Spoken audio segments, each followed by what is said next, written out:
Good evening, everybody. During COVID-19 pandemic webinar organized by Aditya, supported by Ajanta Pharma, we have a galaxy of faculty. So, good morning to the viewers of the North America and South America. We have Dr. Arun Gulani, a famous refractive surgeon, originally from Mumbai. Then we have Dr. Madhavi Rao from Vijayawada, also representing the Women Ophthalmic Society. And we have Dishita Rathod, who's the youngest in the group, representing the Young Ophthalmic Society of India, and who just finished a fellowship. And we have Dr. Kavita Rao, who's the director of cornea services of Aditya Jyotaya Hospital. And we have Dr. Mona from the Zero India. She's from Varda near Nagpur and attached to the medical college there. With this, I will now share my screen, and I think we will meet the rest of the speakers. And I think after every speech, we are going to have 5 minutes discussion and also have a half an hour question and answer session. So whoever has question, I request you to send it to the system, to the chat box. And with this, I'm sharing my screen and starting my presentation. So my talk is on retina care during COVID, and we have a retina team with the Dr. Jaydeep Walinchkar, Dr. Amit Jain, Dr. Hitesh Sharma, Dr. Ritu Shah, Dr. Asta Jain, and Dr. Sonam Verma, the medical retina fellow. We all know this. We just quickly run through. The first one case happened in December 10, and without realizing, I was in China in a place called Taikou and Jinan in December 21, 22, 23. And the first case reported in India, fortunately, in January 30th. But after that, also 7th, 8th January, I was in Indonesia. And I'm glad we have crossed all the quarantine time and whatever incubation time. I'm alive. And I think a graph to compare with other countries, I think India is doing quite well, even though we have still not reached the peak. And earlier estimates for India by AA gave confidence and projected total COVID-19 infection, asymptomatic and symptomatic hospitalized in India, and a temporary lockdown buys time to prepare healthcare facilities and workforce. And I think we're already on 39th day of lockdown. And I think total tests for COVID per 19 per million. And ocular images continues, and also with the essentials. We actually, All India Ophthalmic Society, I'm representing this organized medicine academic guild, and my own hospital and various societies. We are with the full of strict precautions and protocols. We are circulating, and it's a dynamic protocols. We also have work from home for non-medical department and restaurant duty workers on rotation, mock drills, training, retrain, and I think we have started a teleconsultation. So the new is what should be the preferred practice pattern. The new now will be teleconsultation using infrared thermometer, following the triad, the COVID consent, and also PPE. And I also suggest everybody should in India register for the Aragya Setu. And I'm part of this All India Ophthalmology Society Indian Journal of Ophthalmology consensus statement on preferred practices during COVID-19 pandemic. And I think this has to be dynamic, and this was done a few days back. And then strict protocols outline challenges with all department heads, communicate with national and international hospitals, devise working strategy, circulate new SOP. So somebody in the group should be getting the new SOP and updating, make sure each one understands, assure compliance under same understanding, be vigilant, keep updating, and repeat the SOPs. Reduce the necessary staff only during this lockdown, and later as per patient load expected. And I think even that we should control. To the new now, everybody having the physical distancing of 1 meter between.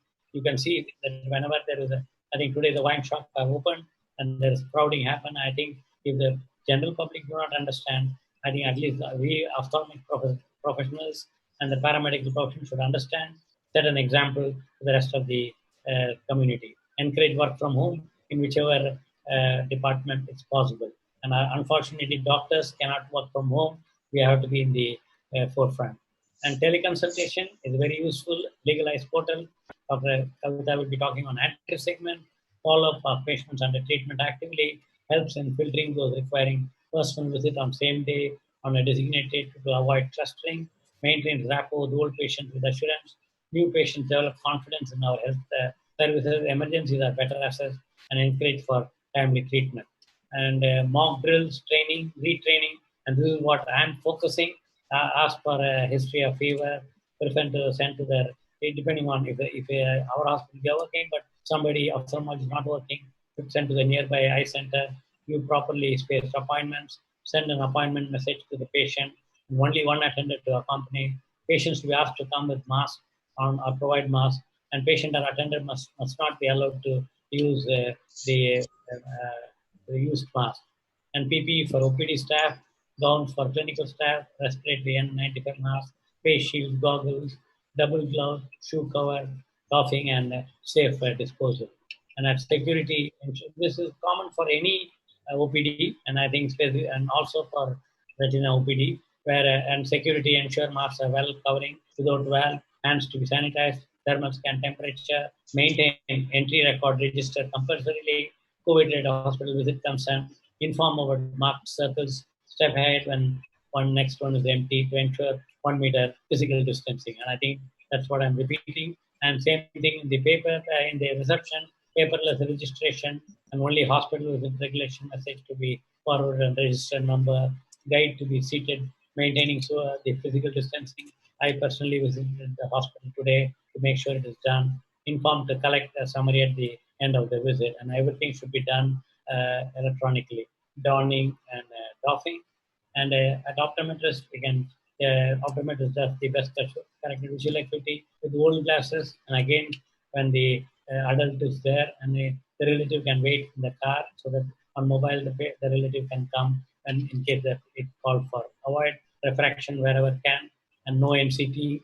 Disinfect GAT with alcohol and disinfect chairs every 2 hourly, and that's also we are doing. And you can use the Jaggers, Amsler, or GRR chart can be mounted on a clip stand and moved by the optometrist so that the patient need not touch it. Pupillary reaction to be noted carefully, and in waiting area, assure a minimum waiting time, dilate without touching lids, without with cotton bud, assure good ventilation and sunlight, install sanitizer dispenser close to door and needs to be fumigated. And with retina consultant, all consultants to be wearing scrubs and PPE for OPD.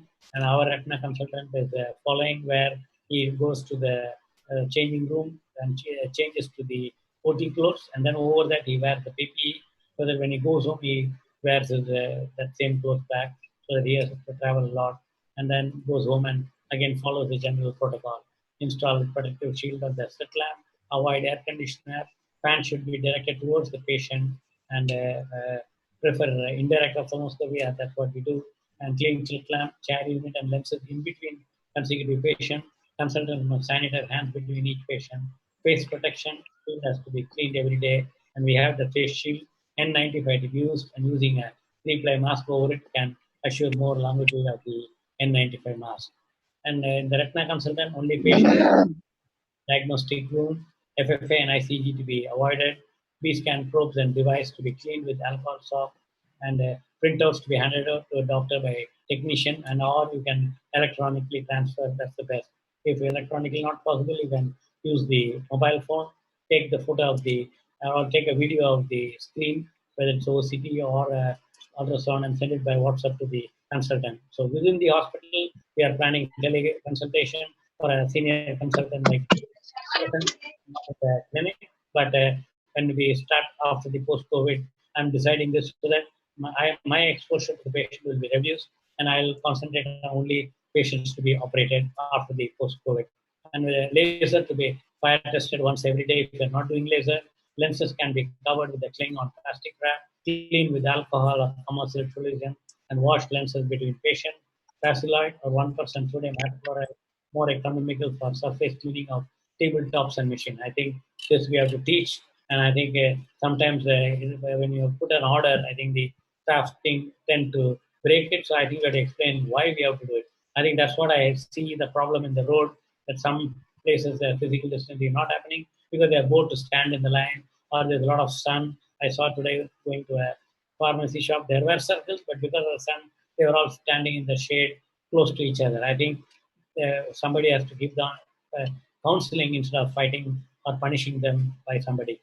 And this is how 1% sodium hypochlorite can be prepared, which is available in the net. If somebody wants, we can send a mail and we can send the answer. The emergency of retina, which we are doing right now, is a ROP. And why you can ask why ROP is an emergency, because ROP can develop something like ROP plus disease, where if you don't treat, they can develop neovascularization and it can go into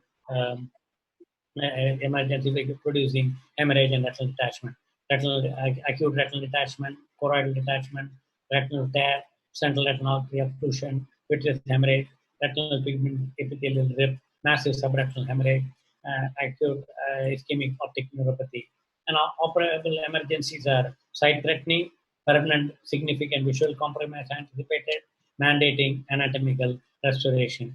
And preoperative assessment has given a guideline, and I just go through that and pre-operative assessment and all this. The surgery patient, which I'm going through, I'm not going to the details because all these are available in the AOS website, and which as an ophthalmologist we have to follow.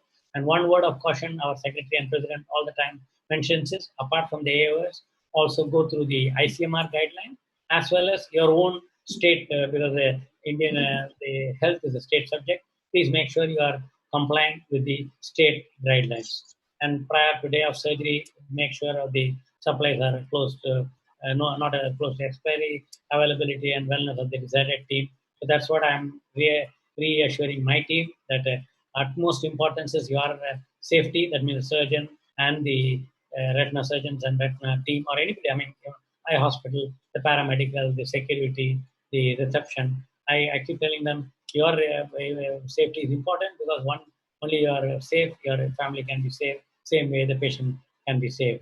And this is the PPE for OT, the doffing sequence, intraoperatively again.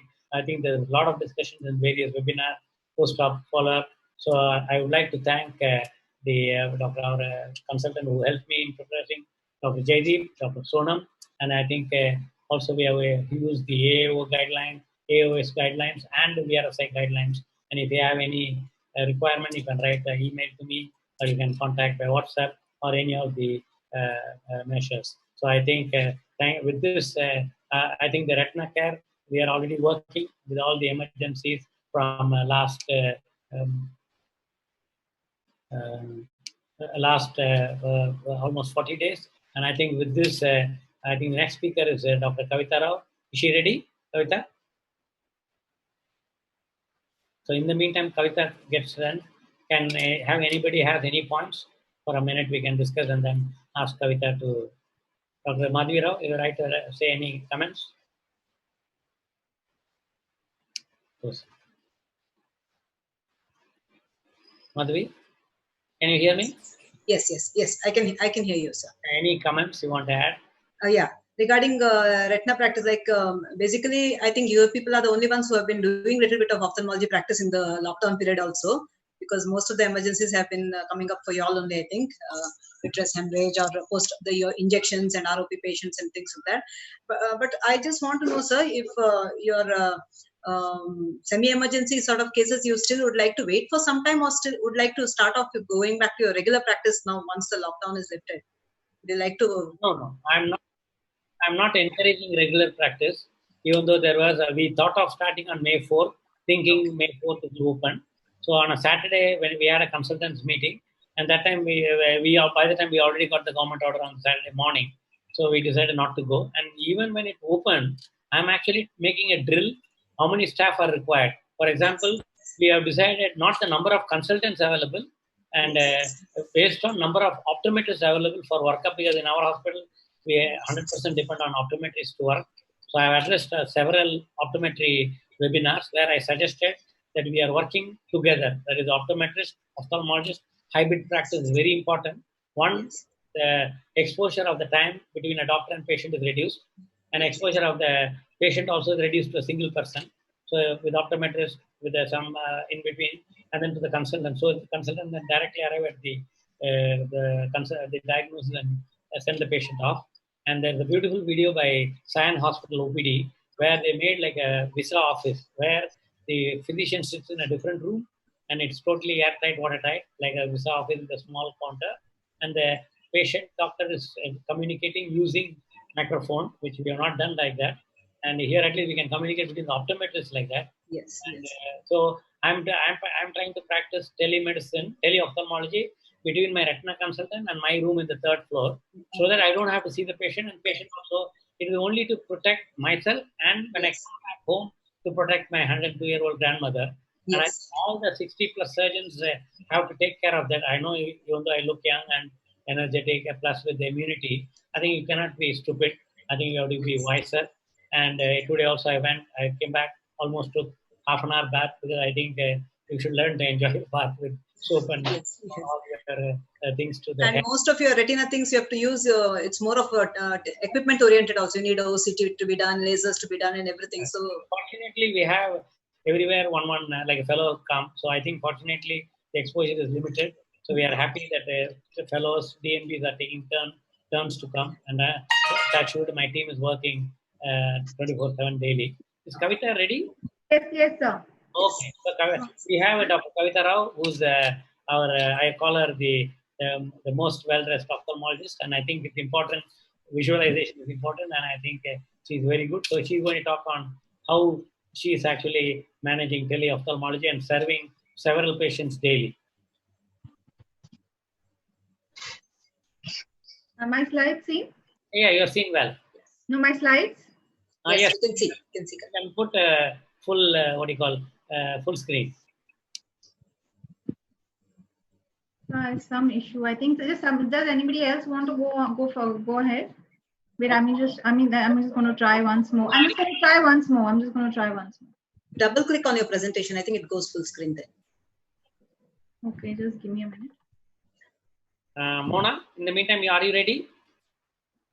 Meantime, if anybody has any questions for sir, I mean, I don't know. I logged in late. I'm having some technical issues. No, don't worry. Mona? So I wanted to know about the intravitreal injections. Like previously, they used to plan in a day a few injections. No, now can you do that, or you want to keep separately? Right now, with a great difficulty, the patient was losing vision. Only one patient we have injected, and I answered the American Society for Retina Specialists survey, and most of us have opted out that every patient can wait unless there is a sudden deterioration of vision as a patient complaint. We ask them to do daily home Amsler, and then they can also see the home Amsler in the screen. And even today, one VIP patient who's on really regular from 2005, he called me. So I told him, I went through the record and found March 14th he had come. The OCT was done, vision was 6.6, and he's taking injection from 2005. I maintaining 6.6 in one eye and 6.36 in the other eye. And I told him, don't worry, I think 2 weeks later when it opens, you can come. He may not need injection, but even if injections are needed, surgery-wise also we are planning half an hour gap between surgery, even though 20 minutes is recommended. Under local anesthesia, we are planning half an hour gap. And I think we should start slow. And I am planning to have even trauma surgery, if it's possible, daily. At least one surgery a day can be done. Kavita, are you ready? Yes, sir. Are my slides seen?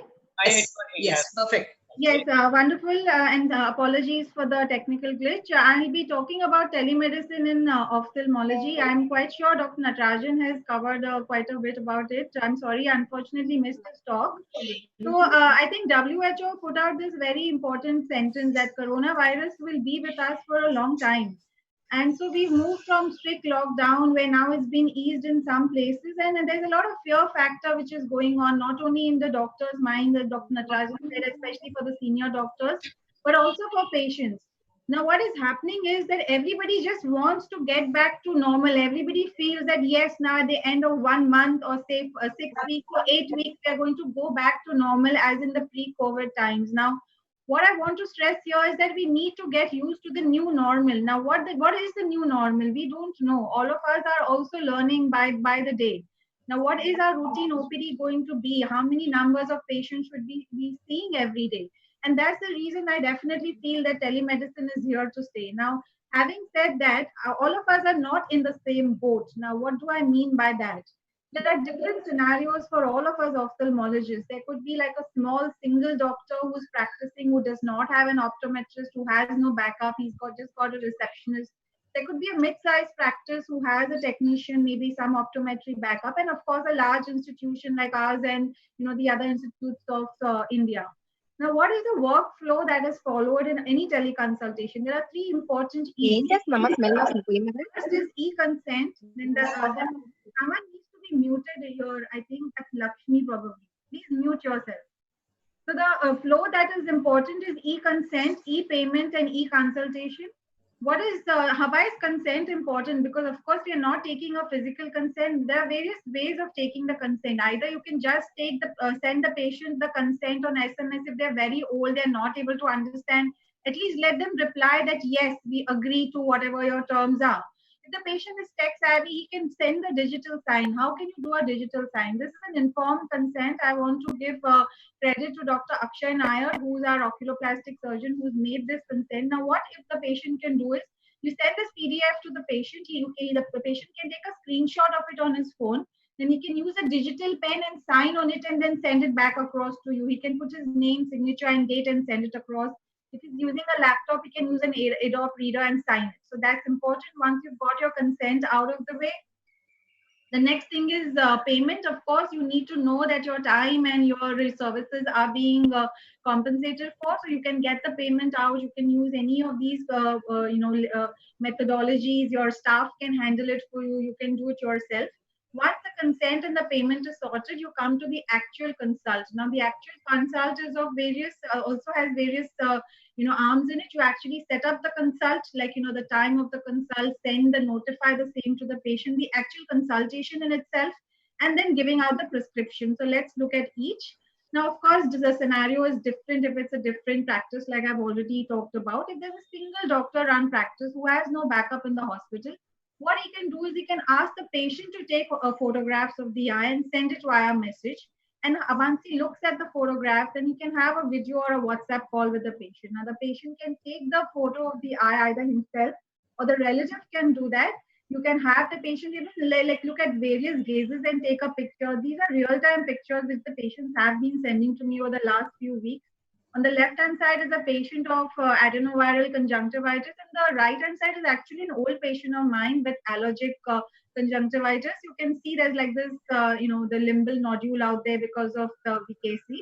So you can see the pictures are very clear, and these are the left-hand side is a new patient, the right side is an old patient, but these are very good pictures to go ahead with treatment. This is another patient in the last 2 weeks where he sent this picture. When the minute I looked at the cornea with the blackest spot in between, and I had seen this patient previously, so I knew that this is now the infiltrate has perforated. We sent him across to the hospital where the glue BCL was done for him. This is the patient on, again, the same patient, but on the right side is another patient with glue BCL, which I had, I glued him a few weeks before the COVID started, and he sent a picture of his eye just to say that he's doing well. So, you can even see that this is the patient has sent these pictures fairly clear. Now, the patient has no relative. He can take the pictures himself. At worst, he can do a selfie. Don't really recommend the selfie. These are a few guidelines where you can stand in front of the mirror. The patient uses not the selfie mode, but the back camera mode and points the camera towards his face. And then he takes the picture. You can make a note of these. You can send it across to the patient. And like I said, if he's not able to do any of this, let him just send a selfie to you. Now, if you have a backup where you have a technician, like in our hospital, as sir has already talked about, we have an optometrist who's been there for the entire duration. So you can send the patient there who can take pictures and send it to you.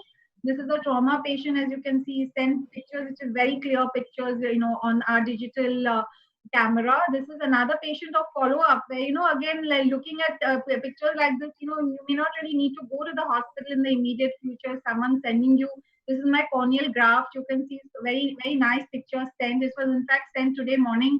No staining at all. Patient's doing very well. We just continued his medication, and also the EMR was sent to me via email. Now, if you do not have a slit lamp camera, if you're a very small practice, do not worry. You can just either you can ask you can have your technician buy some magnifying lens like this. You can buy it yourself and give it to them, and this is how they can take really good quality pictures. Now, coming to the last part of it, that is what if you are using an app for the consult. We have started using a telemedicine app. We are still, kind of learning the, ways of that app. So this is how it is. They send you a link on the left hand side, as you can see, with a password. On the right side, you can see there's actually the consult happening with the patient. And what is the advantages of teleconsult, especially if it's an institute? Then the advantage would be you don't want to do a WhatsApp video call because you don't want any of the personal information of the patient or the doctor to be exchanged for one. You want the admin to be in control as to what's going on. Also, the advantages are that you can share, like you can write your prescription directly onto the app and then put your digital sign and send it across to the patient. You can set up one consulting room per patient, and automatically you can, then that message directly goes to the patient and you come online at the same time. Like I said, this is a hyperlink which is then emailed to the patient and to the doctors. You can also see what is your list of appointments or consultations once you log in with your password. It's very easy. And another big advantage is that, I'm just going to skip through this. Another big advantage is that you can record it. Each entire consultation can be recorded, which I feel is very important for medical legal purposes. If you want to record that this is what you saw, this is what you told the patient. And you can have even the patient's relatives, say the patient's relatives now in the lockdown in some other part of the world or the city, they can also enter into the login at the same time, which really helps to assure and reassure the patient. I'm just going to go with a real-time video here, just to show how it actually happens. Is the video clear to everybody? Yes. Yeah, so this is how, as you can see, there's the patient out there, and here you can, I just want to show, just want to forward that. Yeah, you can see that once you click on files, here you can literally write anything, you can draw anything on that file there, and then you can send that across to the patient. So that's how you can do your prescription. And this is the third chat, as you can see the window. This is how you send the link on the right hand side. You send the link to the patient. And the third window out there is you get a relative from any other area if you want, or he can log in into that window. So that's how it is. And like I said, advantage, you can record. Now, just moving on to the last, like consulting the prescription. Like I said, if you have an app, you're doing it through a browser, you can type it directly and digitally sign and send it across. But if you're not having the app and you want to just do it at home in a simple way, what you can do is you can just write your prescription on paper, sign it, take a picture of it, and send it across to the patient. I think that will also work well. A word of caution is, if you're seeing any new patients, please do not start topical steroids. I would say definitely avoid. As and when you feel you're not able to manage the patient, refer the patient for a physical exam and refer to treating ideal patients. Now I've put that, put that in italics, because what is an ideal patient? Maybe your post-op patient who's been fine for a couple of weeks or months and just wants some reassurance. Maybe your dry patients who need the treatments to be just continued. Your glaucoma patients who've been on good control for a while, something like that. I think there are a lot of patients who can definitely be handled by teleconsult, at least 50% of your OPD. The last is, if you have an app which is linked with an EMR, a colleague of mine just sent that to me like maybe a couple of hours before this presentation. So I'm not able to include a video of that, but the advantage is that this app is directly linked with an EMR. And I've put the email address of the person who is actually managing this. And Disha Hospital, I believe, is already using this. So I think if we have a browser-based application where it's directly connecting to the EMR, I think that will be very, very useful, because currently we are having the staff mail the EMR to us. They have home access to the EMR. Now, what's the future is, if we can have, we can just take this one step further. We can have telemedicine on wheels, where we have mobile vans and, on bikes, where the optometrist is going and doing refraction, is dispensing spectacles. That could be something which we could do in the future. So just want to end with saying that tough times never last, but tough people do. Thank you. Thank you, Kavita, for a wonderful talk. And before next is Mona, but in the meantime, I wanted anybody else to comment. Dishita, you have some things to say? I would like to. No. Sure, ma'am. Go ahead. Yeah, Dishita, shall I? Yeah, sure, ma'am. Dr. Kavita, since how long you've been using this app for teleconsultation? We've been using it for the last 4 to 6 weeks, actually.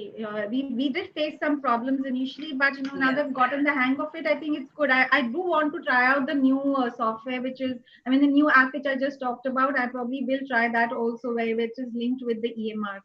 We'll probably do a trial or a demo with that as well. Okay, so this is through the web. We will use Google Chrome, the one video she showed, and the other one is through the Android phone app. And okay. The first one is ANT. Both of them are given us 3 months free offer. Later we have to pay. But we are charging, and there's no secret about it. We are charging 500 rupees consultation. And I have told, I hope Akhil Nair is on the online. He is looking after our, we want to start for the foreign countries and charge $50 US. But I don't know what's happening. I think, so I have given a direction to my hospital that all consultants and all ophthalmologists, that is whether DNB, everybody can do a teleconsultation, and also optometrists. And then I said we should be the #1 telemedicine teleophthalmic consultants in the country. What happens to the review consultation, sir? Sometimes you may require it within a week's time or something like that, cornea condition, something. I take it for granted. I think we are doing it free. I think. What, Kavita?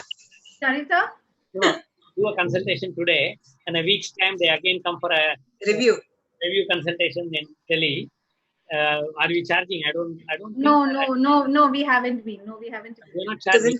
In the cornea, you may require frequent consultations. That's the reason. Yeah, we haven't been as of now, because see that the guidelines I think are pretty fluid. We haven't really made something very solid as now. But I think now, as of now, we've not, say a conjunctivitis patient wants to talk to me again in a week. We haven't been charging them again. We just kind of talk.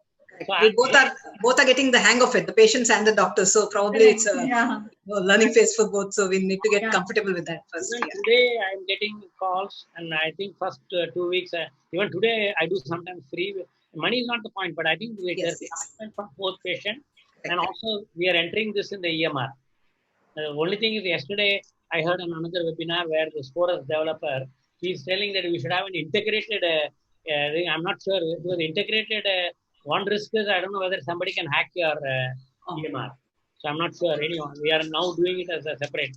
We do the teleconsultation and then enter in the hospital staff enters in the webinar, so that whatever, even if we give a drop, we take a photograph which is valid in according to medical MCI, where we can give a prescription. But we make sure that is we are already doing it for a video consult. The problem would come when we get back to our routine practice. No, then we may not have this much of time to allot for teleconsult. Probably we have to keep a slot just for teleconsultations. I have already planned. For example, when Kavita is there, whatever time, 9 to 5 or 9 the regular time, I think we will make sure that if there are too many consultations, there should be a 2 hours within that hospital time for only teleconsulting. So she will start now. Right now, I think usually she does 9 to 11 surgeries, followed by OPD. I think I have an idea which I'm doing now, that 9 to 11 she can do teleconsulting. In case she gets surgery, we'll do surgery and come back. And then that is also with a prior appointment, unless the real. So you have an idea how many teleconsultations are scheduled for that day? Yes. My suggestion is each consultant should do at least 10 a day today. So 10 to 10 will be 100. So the hospital will get some revenue and we can pay the staff. This is my. Yeah, sorry. Right now we're doing about 6 to 7 definitely per day, each of us. 10 per consultant. Yeah. We have 10 consultants, 10 into 10, 100 a day. Okay, Dishita, you have something to say? No, I think what ma'am just told about the telemedicine is very good, and the latest app that she talked about, that of course reduces a lot of work of separating, integrating. So, Dishita, sorry for interrupting. I have a brilliant idea for the Young Ophthalmic Society, which you represent today in our webinar. Young ophthalmologists are having a problem like you after training. So why not you become a tele-ophthalmology consultant? So that's one thing. And the other thing, what I also was thinking about is once you start or once you go back into practice, like you said, ma'am may not have time because your appointments will increase. You can ask the junior doctors to start off with the telemedicine. Yes. So that's also a great way for us to start off. Right. Yeah, I think good idea. So Mona is ready? Yes, sir. Okay, great. So we have Dr. Mona Sone from Zero India. I think yesterday Arun Gulani was asking what is Zero India. Zero India is actually the center dot of India if you do the latitude and longitude, and that's why it's called Zero India. It's near the income tax office in Nagpur. But she is in a place called Varda, and Varda is world famous because of Gandhiji, and now because of Dr. Mona. Thank Mona, up to you. Yes, sir. You can share your screen. Good evening, all. I'm Dr. Mona Sune, and today I'm going to talk on how to practice in COVID-19. In today's scenario, the whole world is in the fear of this COVID-19, and as a healthcare worker, we are most at the risk. So we all need to adapt to these new situations. But then, if you want to practice, you need to practice safely. See, Delhi, I'm practicing since the first day of lockdown. Of course, initially there was a lot of fear, ifs and buts. But for the first week, mostly, I have done telemedicine through WhatsApp video callings and then sharing pics transmission. Though the shutter of my hospital was open, but yes, from the second week, I'm practicing daily, of course, by limiting the hour hours to 3 only. But now we may extend it as the just guidelines have come 2 days before according to the and of course it is to be done according to the COVID cases loads in your area. If you are in a green zone, you can practice, but of course you can raise it by step only. So we all need to follow some guidelines given by different health authorities like WHO, CDC, AIOS, and IMA, ICMR. But now we all know that the COVID-19 is what it is, how it gets transmitted, which is from human to human, and through droplets, aerosols, fomites. And as an ophthalmologist, we are all at risk due to our close proximity of the work. The well-known example is Dr. Li Wenliang. You all know of the fact. Then, what is the action plan for the ophthalmic setup? So we can set up some standards operative protocols to run the hospital in which it may vary from a big hospitals to a solo practitioner, which can be divided at the 3 levels. And role of administration is our aim is should be at reducing the number of patients according attending the hospital to avoid overcrowding in the waiting areas. Till now we were dealing only with the emergencies, but as per new guidelines we may have to start elective work, and we need to increase it step by step. Of course it should be more on a need based. Urgency or need can be determined by your own judgment and always should be considered. And you can wisely use electronic medias for spreading the information regarding the hospital strategies, change of the timings, and hospital operating protocols. As every day the dynamics are changing and nobody is know, and we are all are verging to the situation. See, these are all by every post which I posted from time to time regarding the hospital strategies and about the disease information. And you can see the first post is on the 16th March. It was just before the lockdown, when I was not even aware of the lockdown, but though the conjunctivitis cases were increasing that period. So I posted if it is related to COVID or something else. Then we can divide our practice or in the, our hospital that according to the area before the entrance, waiting area, and your consultation room. So before the entrance is signboards displaying the information related to hand hygiene and cough etiquette should be displayed. Make sure no one enters with the footwear, including your staff. You should provide hand washing units outside the waiting area and make it compulsory to all the patients and attendants with the, along with the patients. Wearing mask should be compulsory for everyone, and attendance should be allowed only with the kids and the dependents. Then waiting area and registration is the most important, as the sitting arrangement in the waiting area should maintain an ideal distancing criteria of the WHO.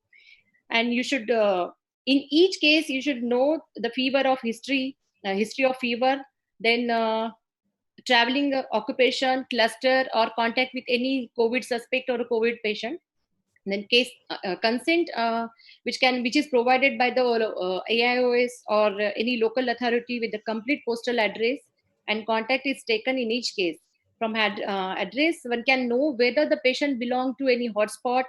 In such case, ask your staff to inform you. No data entry in the registers can be done in the system, and it can be done later on. And money should be collected directly into the poly bag without touching the digital or digital payments can be encouraged.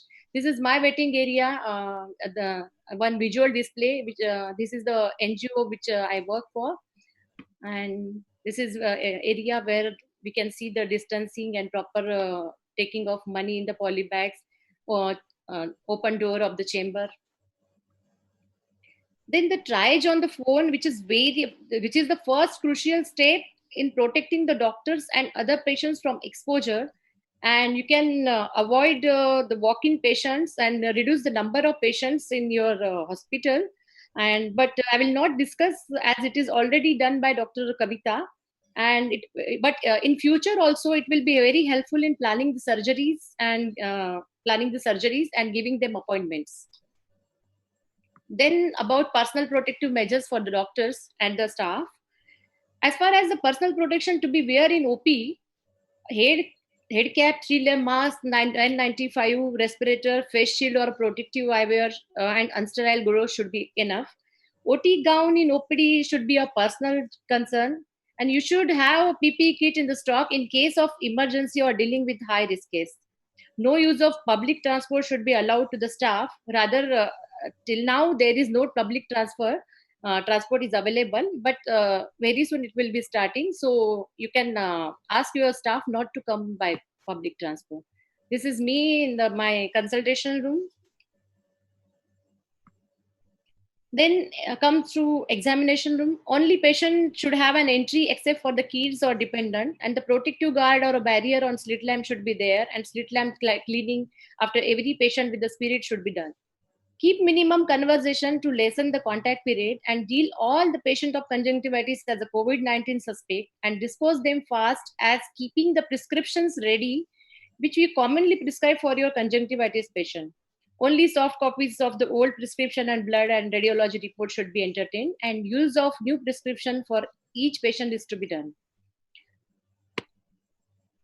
Then stop doing non-contact orometry as it generates aerosol. And if at all needed, you can go for replenishing tonometry and sterilize it every time after its use. Procedure like sac syringing, dilation, gonioscopy, and visual field should be done. But if really they are mandatory for at least next few weeks, you can do that. Avoid AR or routine refractions and direct ophthalmoscopy. And patient with a fever having ocular emergencies should be attended with proper PPEs on, preferably in a different examination room. Then comes to environmental sanitation, and it is the key factor to all this COVID era. High touch surfaces areas like should be cleaned every year with 1% potassium hypochlorite. Then electronic devices and chair handles to be cleaned by more than 70%. Actually, less than 70% alcohol is not indicated. It should be more than 70% only. Then fogging of entire hospital at least once in a week should be done. Decontamination is also very important after doing all the work. These gowns, cloth masks should be decontaminated with 0.5% hypochlorite. And after reaching home also, you have very important to do, complete a bath and cleaning all your keys and mobile every day. It's a tedious, but now you have to accept and adapt. Then staff education, sensitizing them by putting all the necessary information on the hospital WhatsApp group. Various protocols and action plans should be shared regularly. You can make groups of and reduce the staff per day. Then make groups, the responsibilities can be divided and shared on the group. Then mask etiquettes and doffing and donning should be learned to everyone.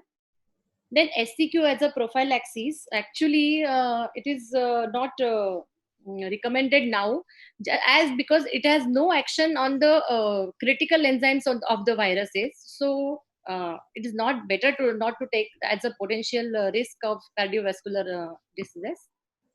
Then OT sterilization it can be divided into the air sterility, OT area sterilization, and instrument sterilization. And air sterility is the most important, that air circulating in the OT is free from the virus, and OT area sterilization in the instrument sterilization will be going through a regular protocol. And what extra probably can be done can be shared. I think the most important in maintaining the sterility of air is air handling units, and to maintain the temperature and the humidity. Now, these are the standard guidelines for the temperature and humidity.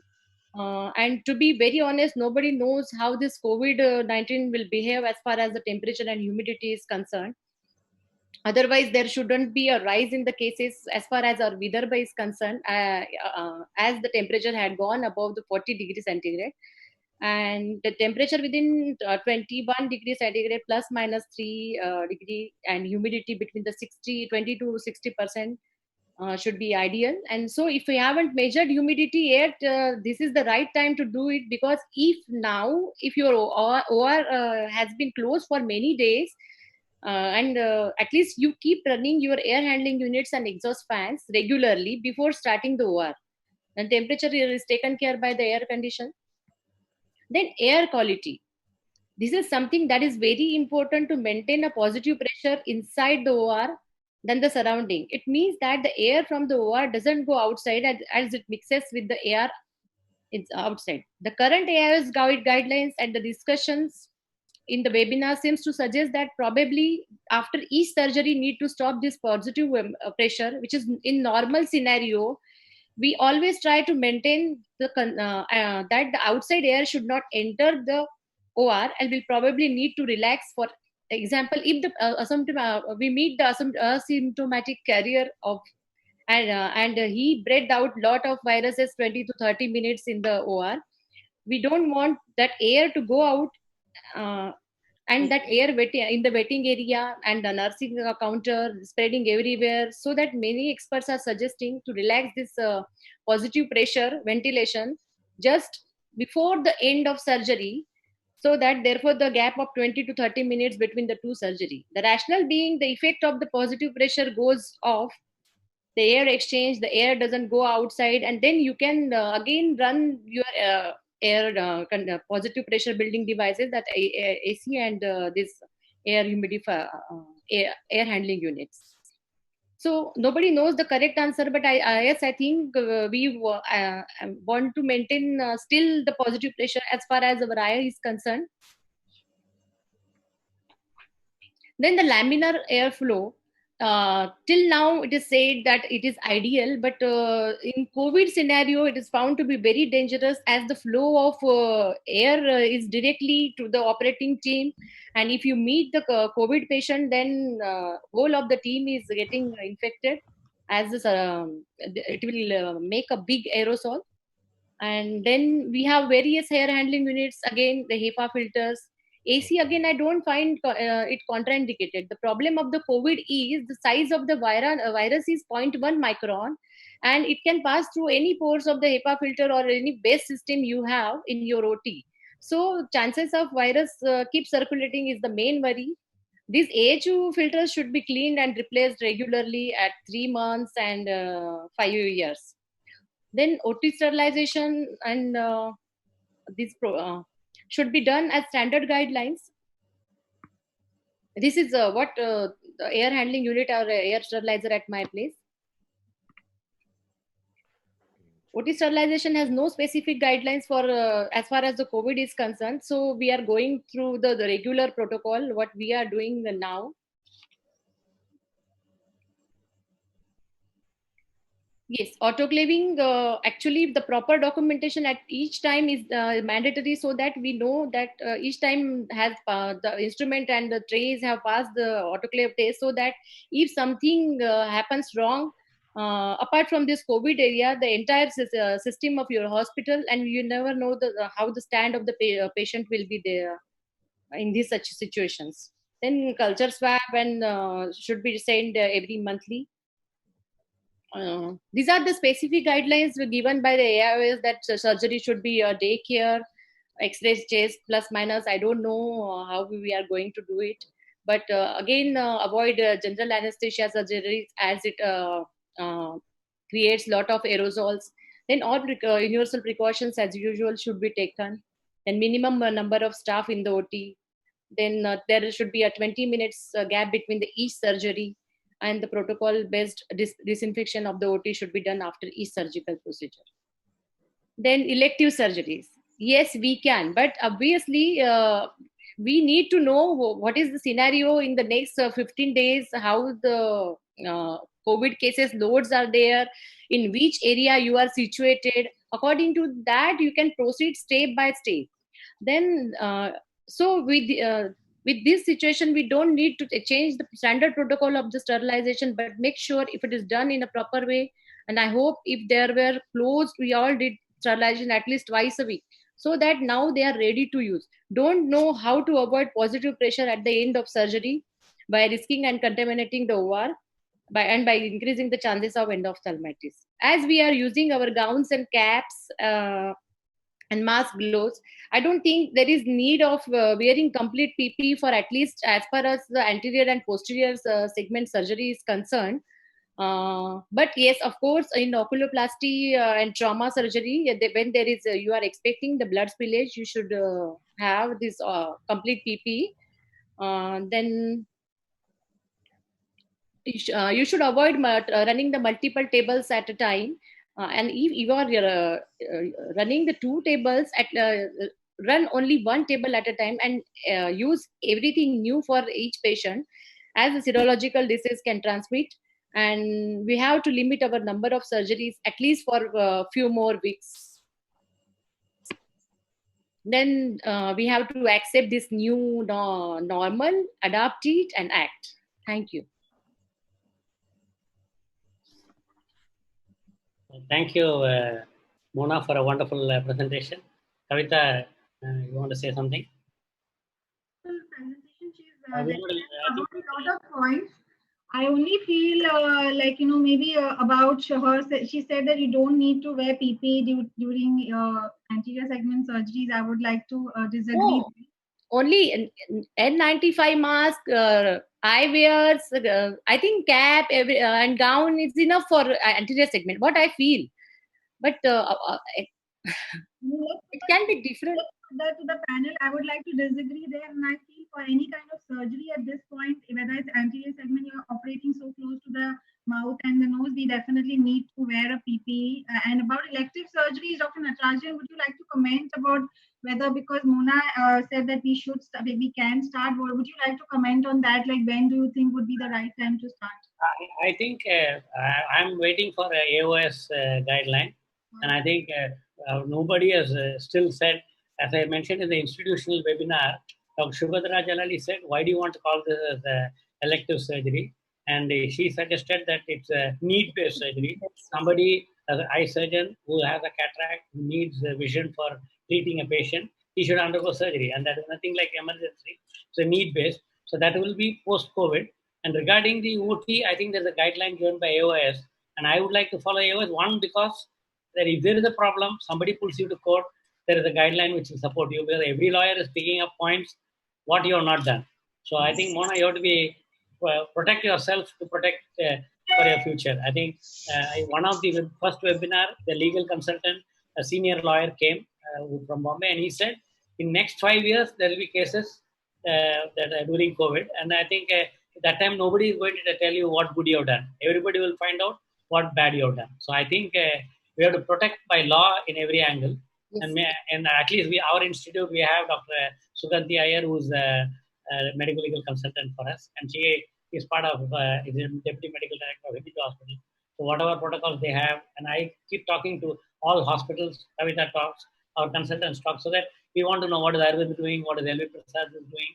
So as an institution, as a group, today also I went to the hospital and I told, first most important for me is protect yourself. That means you as an anterior segment surgeon, I think you should know what should protect you, and whether the gown is enough or not. I think we have to follow everybody. I think that way, instead of creating a controversy. I know you said you prefer, but I think we should do here. We are open to so many ophthalmologists all over the world. I think we have to ask them to follow their guidelines, their society's guidelines. so that medical legally they are supported.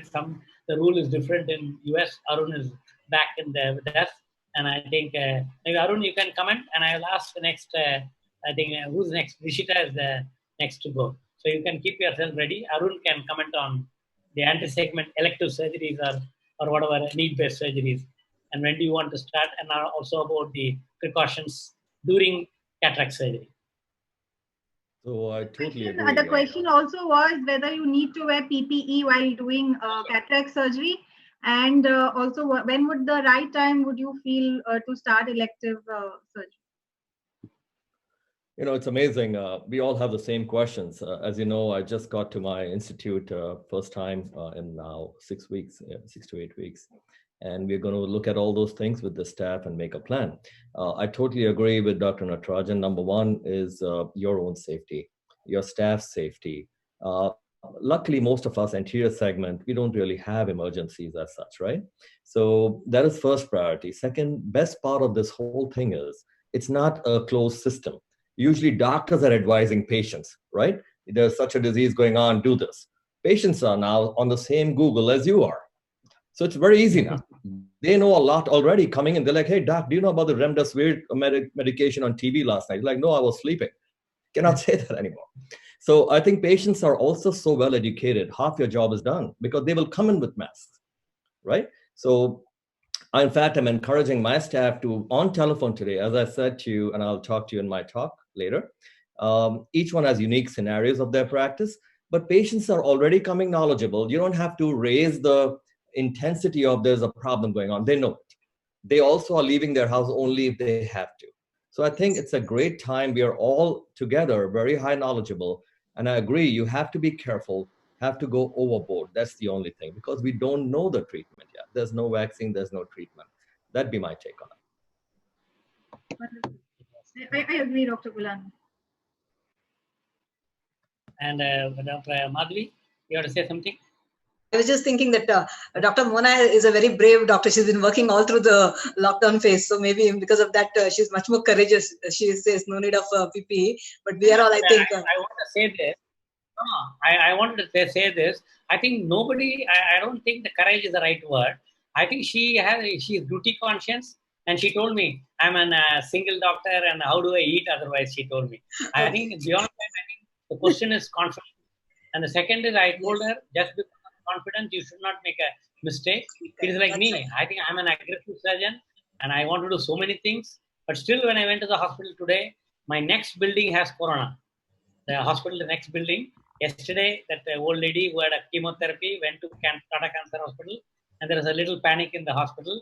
They said, "Oh, next building is sealed by the municipal corporation. The whole building is sealed."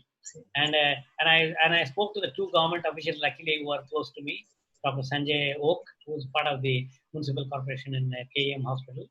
Government has employed him, the CM, and then Dr. Shashank Joshi. Both said, we are in forefront. We are treating COVID positive patients. We are treating them on ventilator and the same precaution.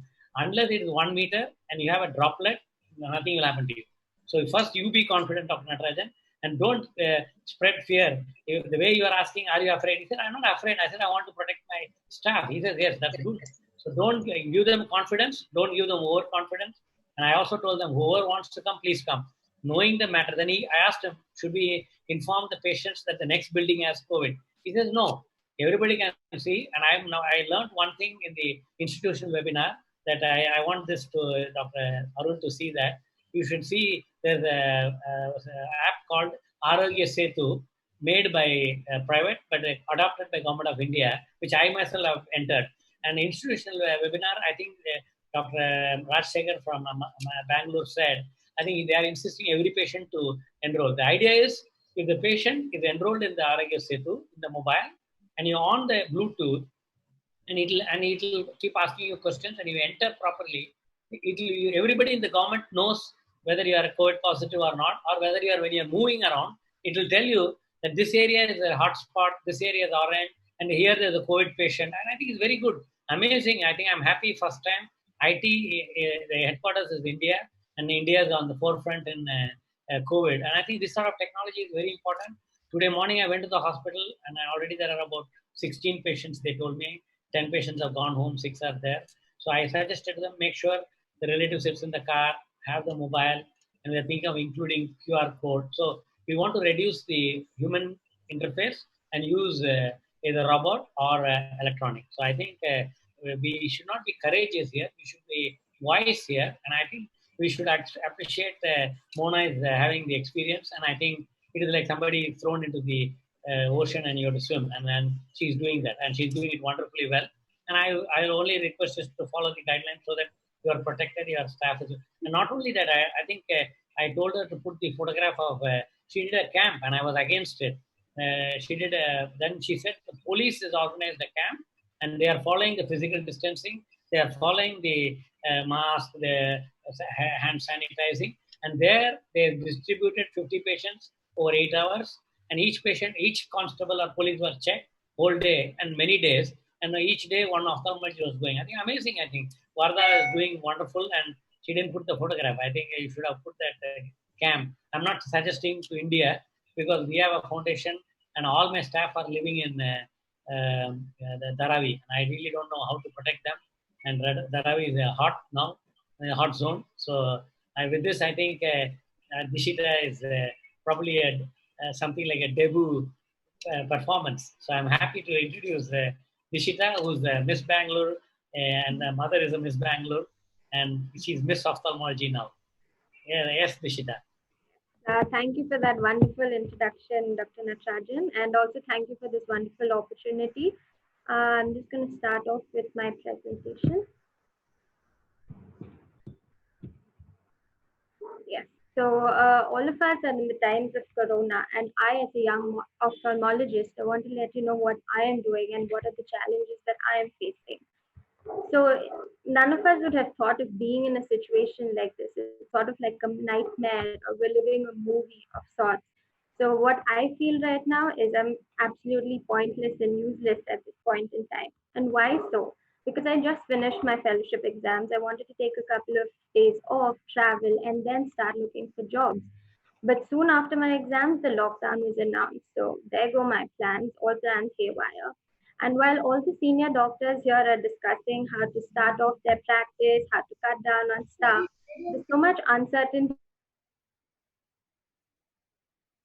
and a lot of sleepless nights for all of us. But really, let's take a step back and ponder how bad is it? So as students, I'm sure all of us, or even regular people for that matter, haven't we all cursed traffic? Haven't we wished that we spent less time in traffic signals so we could go home and spend more time? Ishita, you need to share your screen. You have to share your screen.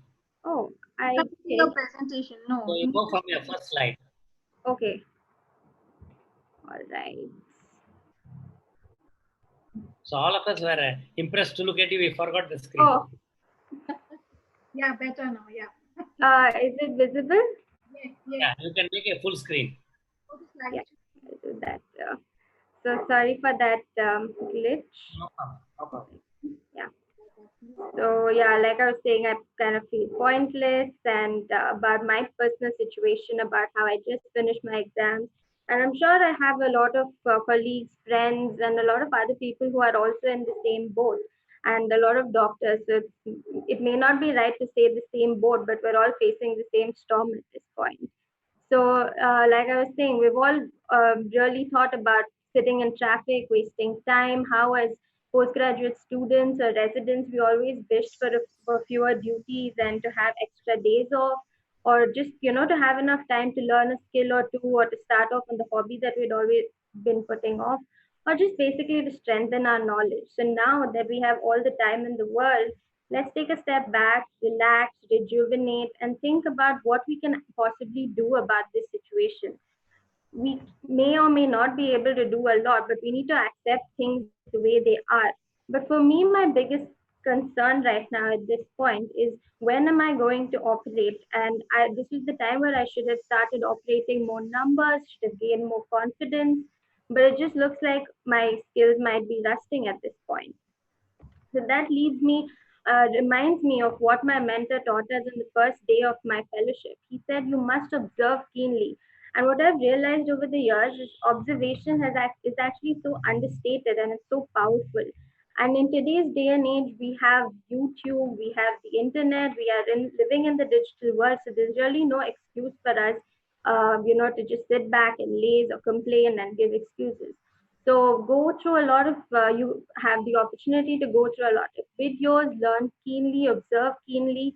And another thing that is very important is once you go through these videos, it's important to visualize them.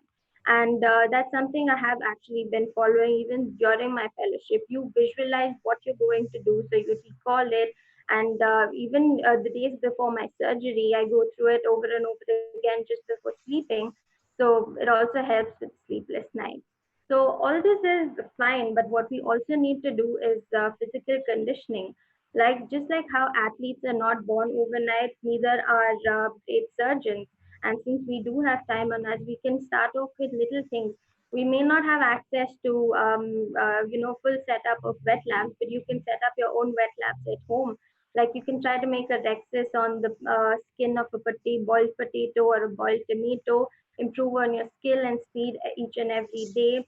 And the other thing you can do is try a lot of exercises to strengthen the small muscles of your hand so that your motor skills improve, your dexterity improves. We all know that we need a lot of hand-eye coordination for surgery. So go ahead and indulge in your video games once in a while. All these are very important to prepare ourselves. And of course, we know there's a plethora of webinars going around every day. So we have all the opportunity and all the time in the world to attend any of them as we like in the comfort of our houses. But what's important for us is to choose wisely and prepare for the road ahead. We need to know what webinars to attend, and we need to prepare, learn the protocols, because of course things are going to change in the future. And this is the best time for us to be equipped with all this information. So choose wisely, learn from information that is relevant, and so this is something that I actually came across from a psychiatrist recently. There's something called the Zoom fatigue syndrome, and it's actually real. It's not something that is just made up. So it's basically what happens because of exhaustion from face-to-face digital interaction. A lot of people start off their days with work calls and then webinars, and then you have Zoom calls with family and friends. So at the end of the day, you're actually more tired than a regular day. And why is that? Because it actually takes a lot more strain on your brain because you're more conscious about how you look on screen. Every little move of yours is being seen. And also you have very less physical activity. So there's a lot of lactic acid being built up. So watch out and don't fall prey to this. So if you're bored with all the seminars and webinars, make sure you publish. I, in fact, speak personally, have been not very fond of publishing. I, in fact, found it very tedious. But thanks to my mentors, I've finally submitted a paper, and they say you publish and flourish, or if you don't publish, you perish. So this is a good time to start off with that. And of course, if you don't want to be involved with the subject, take a step back, relax, focus on yourself, make plans. Don't just get used to the laziness. It's very easy for us to get used to the lazy routine of the life, but set a goal, declutter. You can exercise, work out. They say a sound body houses a sound mind, so it's a good time to exercise. So once you do all this, it may not be that bad. So I'd like to end by quoting Muhammad Ali. He said that champions skill and will. But what's important is that the will should be stronger than the skill. So in these tough times, it's important for us to be strong-willed, and we should know that this too shall pass. So thank you all for listening. Thank you, Dishita. Kavita, you want to comment? Yeah, wonderful. I think she's wonderfully summed it up. That it's and I think someone also said that if you don't use this time and come out with a new skill, then definitely you haven't made use of your time. So there's so much of time you can like go back to all your hobbies, like take up courses online courses for dancing. There's online courses for creative writing, and anything that you probably wanted to do. This is a good time to have done that, and it's great, and congratulations to you that you finally wrote that paper and submitted it. So thank you. I must thank my mentors, Dr. Sheetal Brar and Dr. Sri Ganesh for that, because if not for their push, I may not have done it. So yeah. wonderful. And can continue with that. Mona?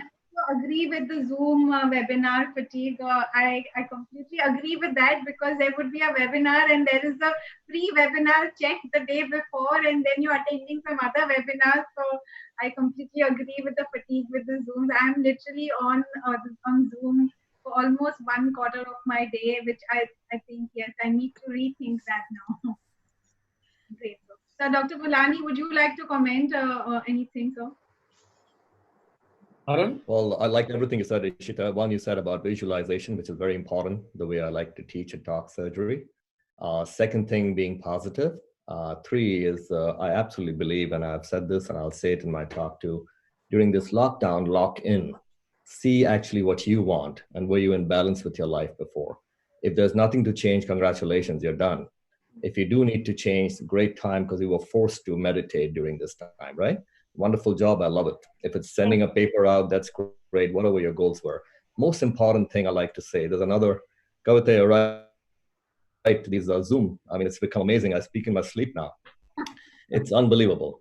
The next webinar I've been asked to do is about life and stuff. And what I'm saying there, again, is the same thing. People talk about life beyond ophthalmology. I say life within ophthalmology.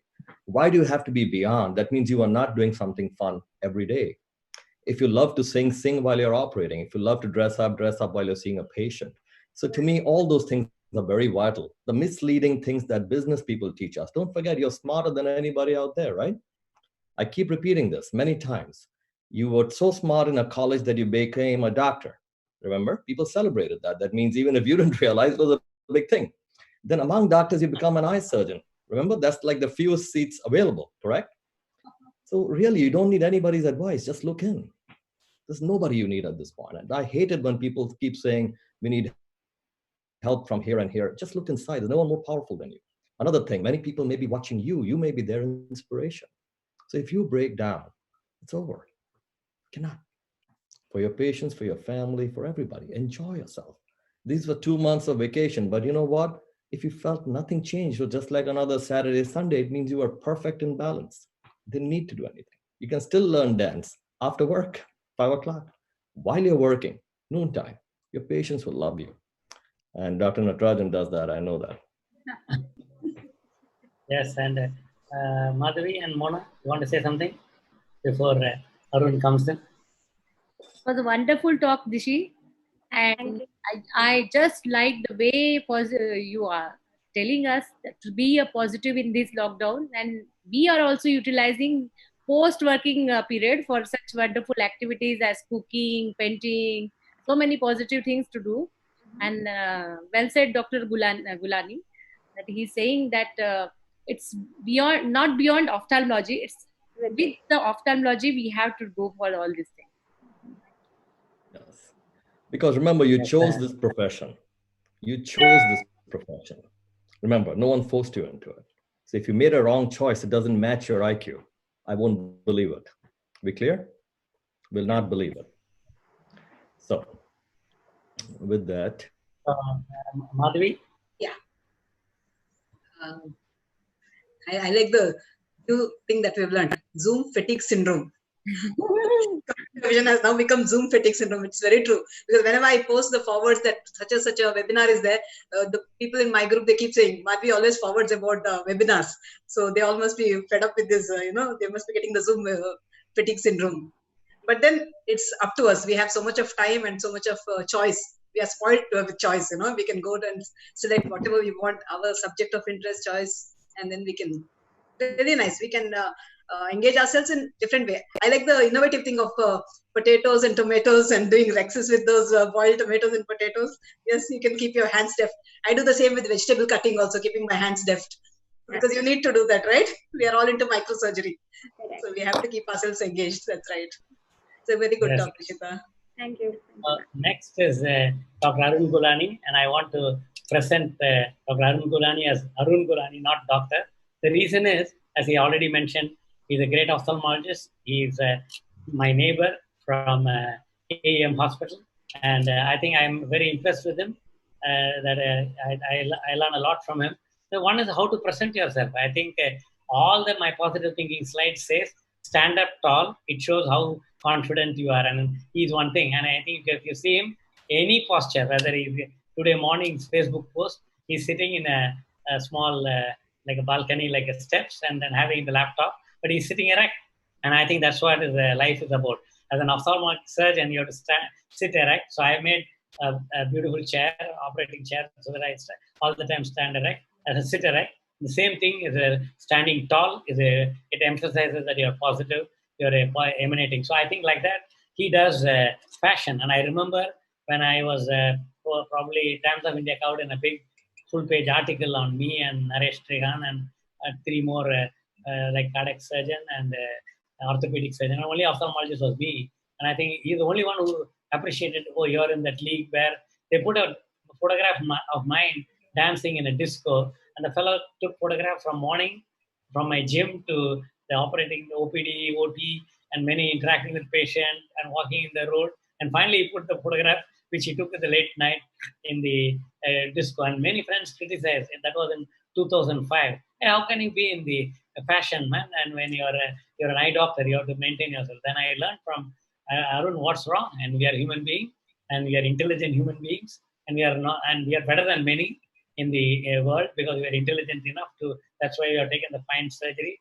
And even though refractive surgery use computer and everything, I think, but the man behind the computer is the surgeon. That's you. And I think you make a wrong entry, you can't blame the machine. If any court case is there, it will not go to the computer or the elastic machine. It will come to you. And I love his talk. He says he's interested in giving 20/20 to a vision and not the procedure, whether it's a corneal procedure or whether it's a cataract procedure or whether it's a LASIK or a repeat surgery. He says, I want to give back 20/20 to the vision. And I think we are in 2020 and we are locked down to think back. And yesterday I told Arun that I have only 2 more weeks to do what I want. So with this introduction, I want to show Arun. He's not a showman. He's like Raj Kapoor is called the showman of the Bollywood those days, and later Shah Rukh Khan. And a lot of people compare me in ophthalmology, but I think the best man is Arun. And Arun, here, all yours. Oh, please. Thank you. So actually, you finished my talk, so I can leave now. Oh, you carry on. Okay, here we go. Thank you so much. Always a pleasure. So I'm going to share my screen now.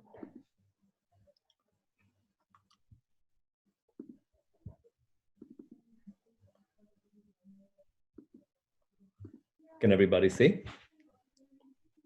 Yes? Okay, lovely. So first of all, I'd like to thank you for the invite. Again, it's really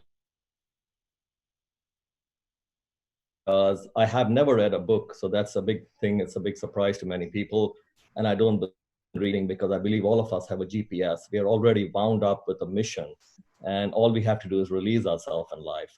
Education actually dumbs us down. So, but we have to go through it because we must. So that's my take on life. All of us have a direct mission and keep moving in that. You'll see that as you know, when you go on a highway, even in India, I'm sure when you're driving, if you're in the wrong, and you're in the wrong direction, you still have to go forward because there's no exit, right? How does that feel? Pretty horrible. You're still driving at full speed, but you know you're wrong and you know you have to turn around. That's what I think many people do as a mistake.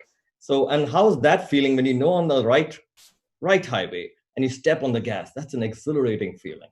And that is truly your innate direction, which all of us have. So I like to just follow that direction. I don't follow any rules. It's a pleasure, the privilege that we all have been eye surgeons. I think it's one of the greatest professions, not one of, I'm just biased. It is the greatest profession on planet Earth, helping people and enjoying yourself. So my point today I want to talk about is thriving beyond surviving during COVID-19. To me, yes, this is a very difficult time. All of us are involved. I myself volunteered my time at hospitals, did things, but in a way, I think it's a great time to look in. I really want to thank all of you at Aditya Jyot. I call it Twinkling because for many reasons, it's always been a pleasure. Also, thank you so much for letting me operate on my late father over there. It was a real pleasure. And every time we meet Dr. Natrajan and me, we find time for lunch or something at any meeting anywhere in the world. So it's always a real pleasure seeing you all, Kavita. So what I like to do is I actually made a video for all of you. And in this video, what I want to show is actually what we did before COVID, and as COVID came, what happened, and then how we went home. And today is actually the first day I'm back in my institute. And I want to share with you, I didn't follow any rule. Again, just follow your heart. And everything I do, what I like to I repeat here for people who are not here as I got in, I don't like to say look beyond ophthalmology. I say look within. You're already doing an amazing stuff. Wake up in the morning, dress up, go. We're dealing with the cleanest branch of medicine. Everybody agree? You don't even see blood. I mean, come on, guys. It's the most gorgeous branch, and you deal with amazing technology, and you see the patient hugging you next day. I mean, can anything compare to that? Look at our other doctor friends. Got it? And so how lucky are we? And you sit and operate. Come on, you're listening to music. I mean, where is your complaint? So with that kind of profession, we must be in it full steam. To me, fashion is important because that's my second passion. It's not like I dress up for someone else. It's my own pleasure. So if you like anything, just do it while you're at it. And the office is yours, remember. Play the music you like, color the wall with polka dots, whatever you like. It's your own office. Have fun. And the patients will always love you because they like a comfortable person. They're not going for appearance. They're going for a comfortable, confident person. So here's a video. I'll share with you what happens here. So this is every week, a Friday in my institute where patients fly back to different parts of the world from all over. And this is the only time the whole groups come together because the way I practice, which is also important for today's talk, I see only one patient per hour. Basically, if you come across the street of 40,000 mile, one patient an hour, I personally refract them 40 minutes per patient, et cetera, et cetera. Fridays, when everybody's leaving with all surgery, this is the fun thing we used to do. We'll have to change now. And lockdown, I mean, look inside and see, are you in balance? And can you do something better if you are not in balance? So here we are. My pleasure always, doctors visiting, learning, teaching, a lot of fun every day. Different kinds of surgeries, all techniques. Fashion is my passion. So in the evenings, I used to do that. Patients from all over the world, really, really my pleasure. I used to love their hugs. Patients doing fun stuff with me, breaking their glasses, stamping on it. These are doctors out of surgery. My point here, I keep emphasizing to patients and doctors in particular is, you see these reactions. In fact, a recent article of mine came out in Ophthalmology Times. I said, show me the patients. How many of you have seen Jerry Maguire? Lovely. So they stole my line 30 years ago. Even as a resident, I used to say this, show me the patients. My point was to encourage colleagues and bring them immediately to reality. I'm not impressed with you putting stitches in the eye, hanging the lenses, pulling on vitreous. I'm not at all impressed. Show me that that patient during that maneuver was smiling and talking to you. Show me that immediately post-op on the bed, they're hugging you. And next day they come dressed to kill, ready to fly, and you're confident to let them fly. If a surgeon cannot show that, do not show me the surgery.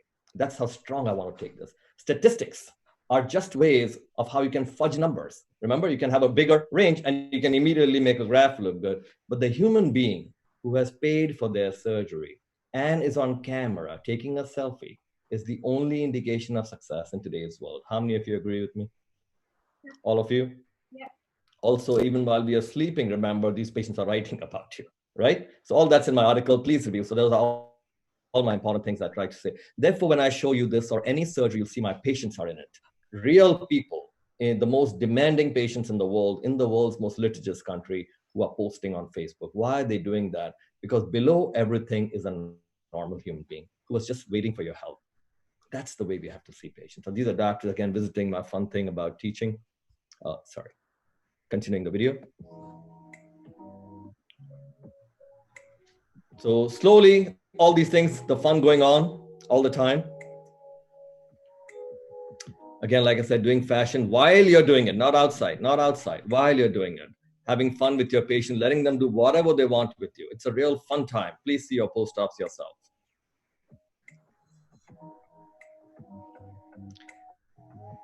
Traveling, teaching, let's see what happens to that. So this is what happened then. My hugs became fist bumps and distant hugs, if you can see here.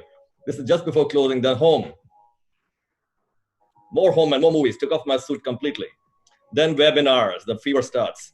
And then here I even started cooking to show how premium cataract surgery confusion, a question that I get from every corner of the world with so many brilliant eye surgeons is, Doctor, what lens? It's a totally irrational question. So I was teaching while making an omelet of how ingredients, lens is just an ingredient, you are premium.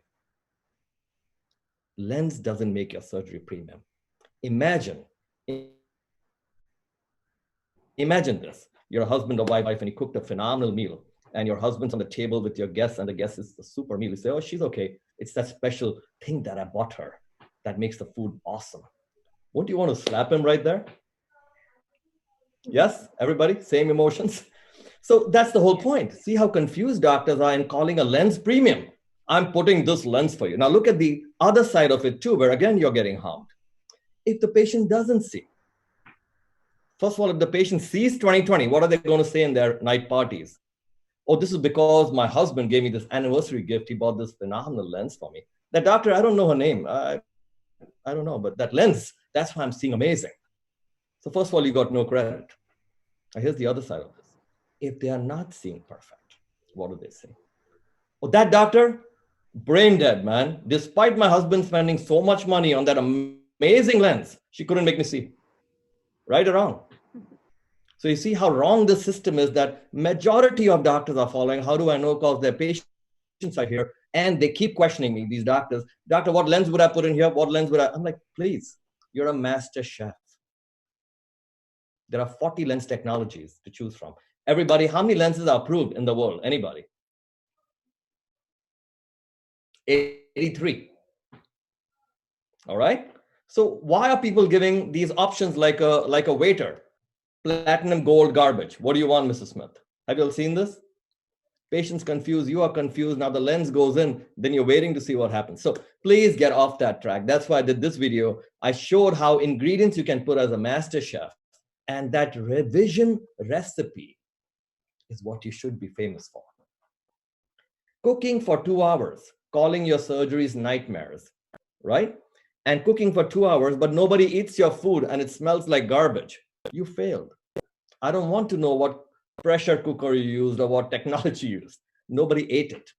So that's how we should see our surgery. It's the impact. So I love what Ishita said, visualize your surgery. So actually I did this during the COVID thing, did an omelet and putting ingredients to show how to work it. Of course, more webinars. Then I did a masquerade challenge, basically making mask at home, but I made a global challenge and we recently gave the award with 9 judges from different countries to help people understand how to make masks, made a kind of a donation drive out of this in the country. Again, things that we will remember doing related to COVID. More webinars from early morning. Did you guys know this? I did this during COVID video. Did you guys know gin and tonic? How many of you like gin tonic? Kavita? No? You're saying no? Anyone else? Ishita, where's anybody? Gin tonic. So how many of you understand, first of all, the debate still goes on, hydroxychloroquine. Everybody knows that, right? You know, chloroquine came from quinine, came from the Jesuits' bark in South America, all that stuff, you know. All right. Now. Yeah, tonic water has quinine. Amazing, right? Yes. So gin and tonic actually was invented for the British soldiers who took over Tipu Sultan's army, and then they were dying of malaria. So how many people know this concept that tonic water actually contains quinine? So that's the reason I did this fun video that day.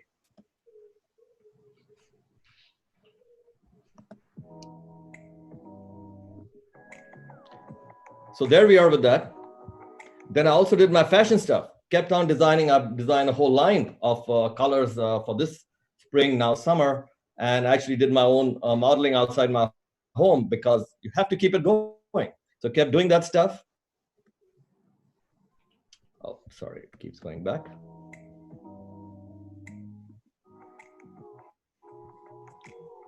Very important here, please.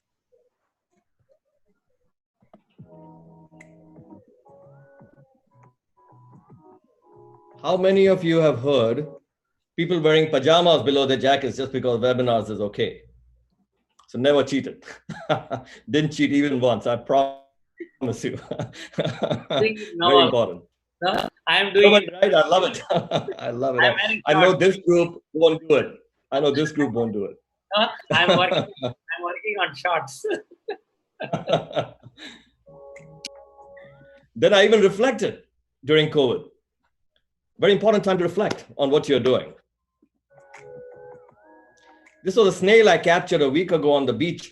It was about to slowly come out. The water comes and it goes back. And that's when I, made fun of it saying, we're back in lockdown. And then I saw a turtle 3 days ago, slowly heading out. And that's how we need to start our practices, slow and steady.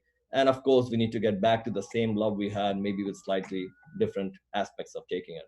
So that's a short video I made for you to show how we need to keep doing what we did. And you will really not remember this time other than you were given so much time to keep doing what we love. As far as today's topic especially goes, I really believe look in, stay positive. All of you have brought up great points. In fact, as I just walked to my institute, I'm seeing these N95 masks that are here. I'm seeing these shields that have come in. If you can see, a lot of stuff has now come in for extra protection. I do believe we have to take that extra precautions just because of the patients that we see, because they're not an emergent patient, and you really don't want any site to go down. Factors that people may have to revive their practice, universal practice.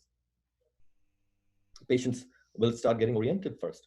What do we do? First, they have to come out of the house. Do they have a job? Is my eyes more important? What about my parents who haven't seen for a month now, right? Sick parents or something. So they'll assess their priorities, necessities, financials. For us doctors, we are faced with a maze of regulations, staff reorientation, adaptation, but maintain your reputation and results. That's very important. Can't let that go down. Now, in our practice in particular, it's a very unique practice. 80% plus patients of mine come from out of state, out of country. So that's another burden on me in the sense that I'm conscious of those things. Actually, 7 or 8 patients actually stayed back in the US. I fixed their complications of their previous eye. They had RK complications, LASIK, keratoconus, various complex things. They did very well, and they thought this would go away in a week. So they've been texting me every 2 weeks, doctor, when is my other eye?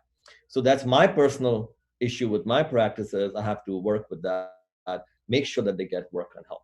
Second is travel now. With so many patients who travel to me, how do I work on that? Can they land on time? When I send them back, is their surgeon's office open? If the office is open, can they see a patient like this? Have they changed their protocols?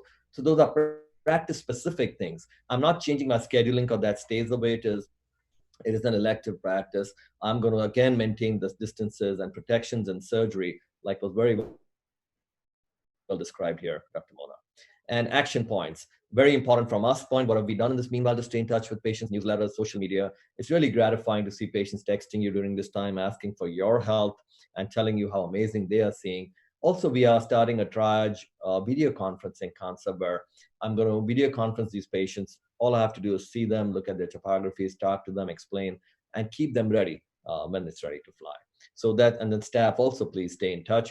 Remember, your staff needs to understand in these times, and I always say this, it's important to lead by example. So they realize this is a mission. They're not coming back to a job. They must be basically impatient to come back and join the team. So that's the other important thing I want to talk about. So with that, I'd like to say, let's all come back with a bang, and any questions, we'll take it now.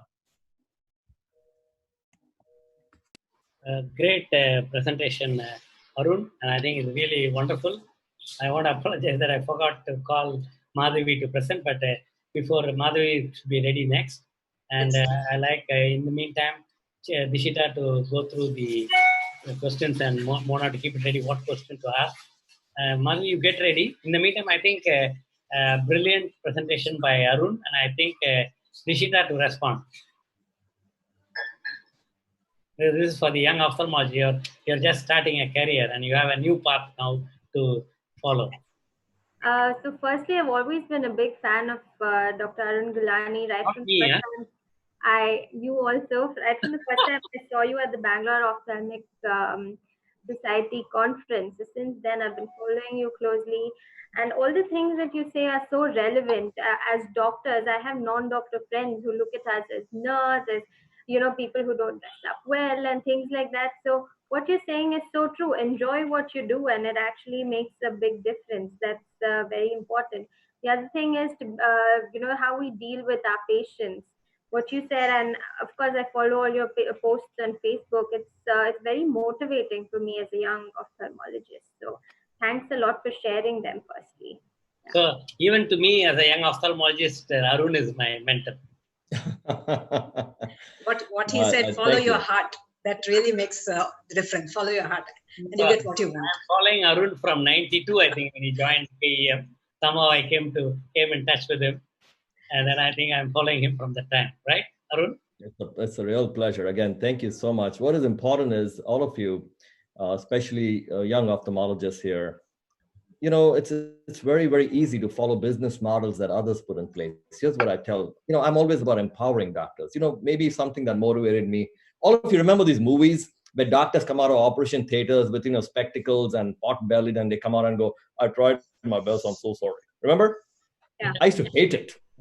I want a doctor to come out with their shirt buttons open and flex muscles and go, we did it, man. Let's go. So why don't doctors be like that? That's what I want. That's the basics that I want.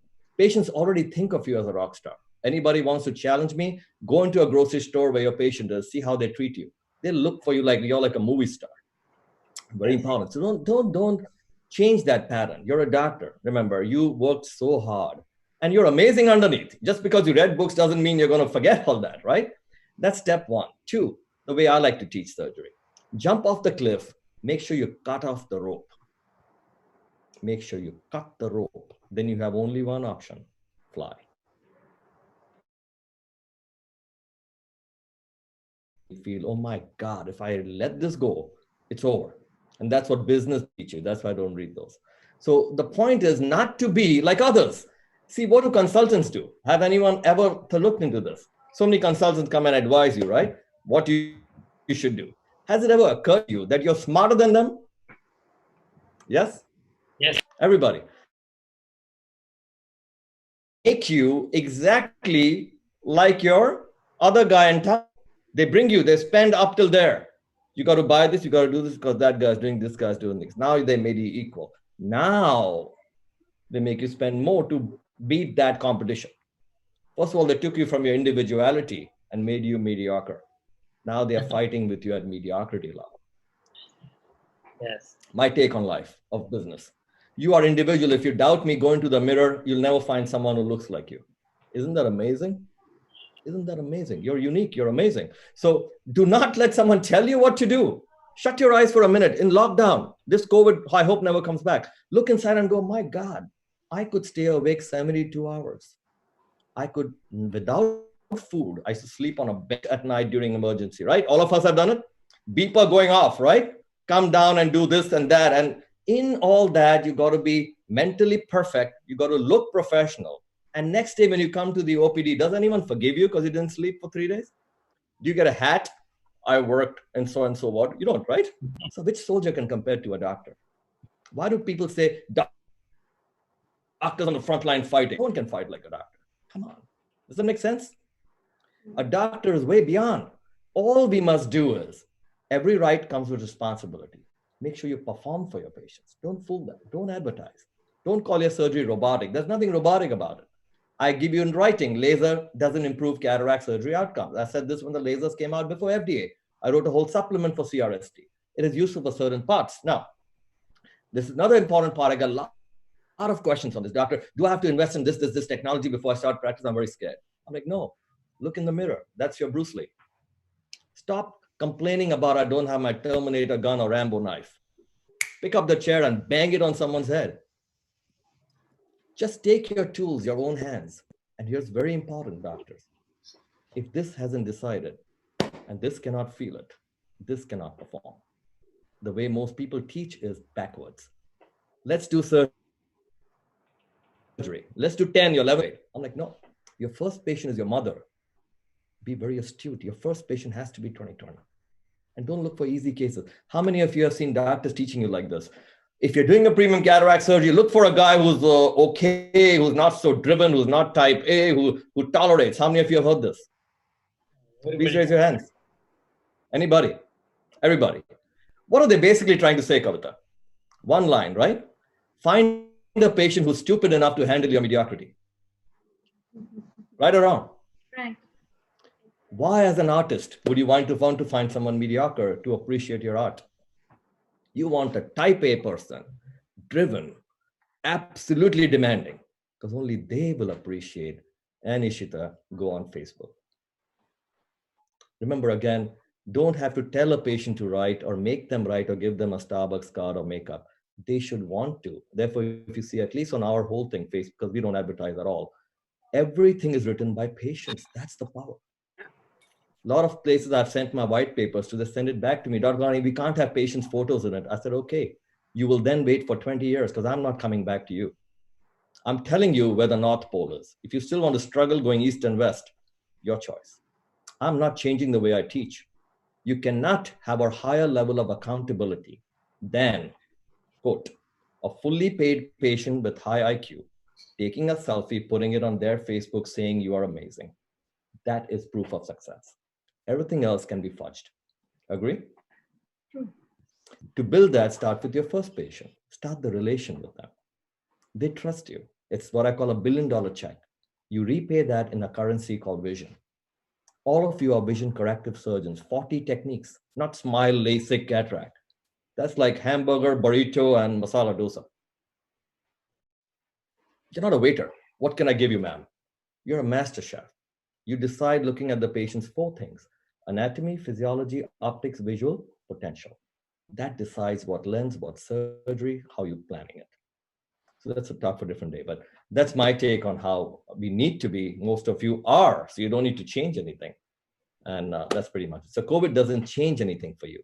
You just looked inside and went, oh my God, I'm so happy and lucky to be in this profession. All right? Yeah. So I think Mona is by practicing from day one, like as she said, from March, I think she's doing daily. So with this, I want to introduce Dr. Madhavi. So Madhavi is an active member of the Women Ophthalmic Society of India. And we want Madhavi is practicing in Vijayawada. She originally from Mangalore, Kannada girl. Yes, Madhavi. Yes, sir.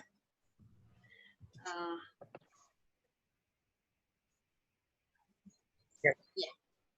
Yes, yes. Fine. Shall I start my presentation? Yes, yes. Go ahead. Am I audible? Is my presentation visible there? Yes, yes. Make it full screen. Okay. Make it full screen. Okay. Good evening, everyone. At the outset, I would like to thank Professor Dr. Natrajan sir for having me here in this interactive webinar. I think a lot of my talk is going to be repeat. There's a lot of overlap. Nevertheless, let me just tell my perspective. So if things were supposed to have gone, just a moment, full screen. I don't know. Yeah. That's what I'm doing. Okay. I'm doing it, but then just a moment. Is it moving? Yeah. Are my slides moving? No. No? No. Now it's moving. But yeah, now I think it's. Yeah, it's fine. It's okay? Fine. Okay, so let me go on. So if things had gone as per how we had planned, probably we would have got back to our normal routine today. But unfortunately, COVID is still raging. So we have another 2 more weeks of extended lockdown period. In this time, we all have to remain calm and positive, stay safe. And I think we can utilize it to look in and prepare for the testing times ahead. During the last 6 weeks, what I have been doing is I have remained connected with all my patients, because most of them have been post-operative immediate or just a few months post-operative, or my glaucoma patients. They had their own concerns, so I have always remained connected with them, though not a proper telemedicine, teleophthalmology mode, but nevertheless, it was a telephonic consultation. Second, I have always remained connected with my staff as well, because they have a different set of concerns altogether as to whether their job is still there, what are the plans when they get back, is the salary going to be paid, their working hours going to be extended. There are a lot of apprehensions. So just you have to reassure them that we are all together in this. And also we need to keep updated with the situation and the practices in the local area, in the state, or maybe the nationwide regarding ophthalmology and general practices as well. We need to be informed. Since we need to keep ourselves promoted, we have to start doing some amount of social media marketing also. That's really helpful in the days to come. And though we have closed down the facility, all our equipments are very expensive ones. We need to maintain them as per the company protocols, the gadgets and the equipment. So maintenance has to be done. And we also need to think of what are the avoidable expenses in the post-lockdown period.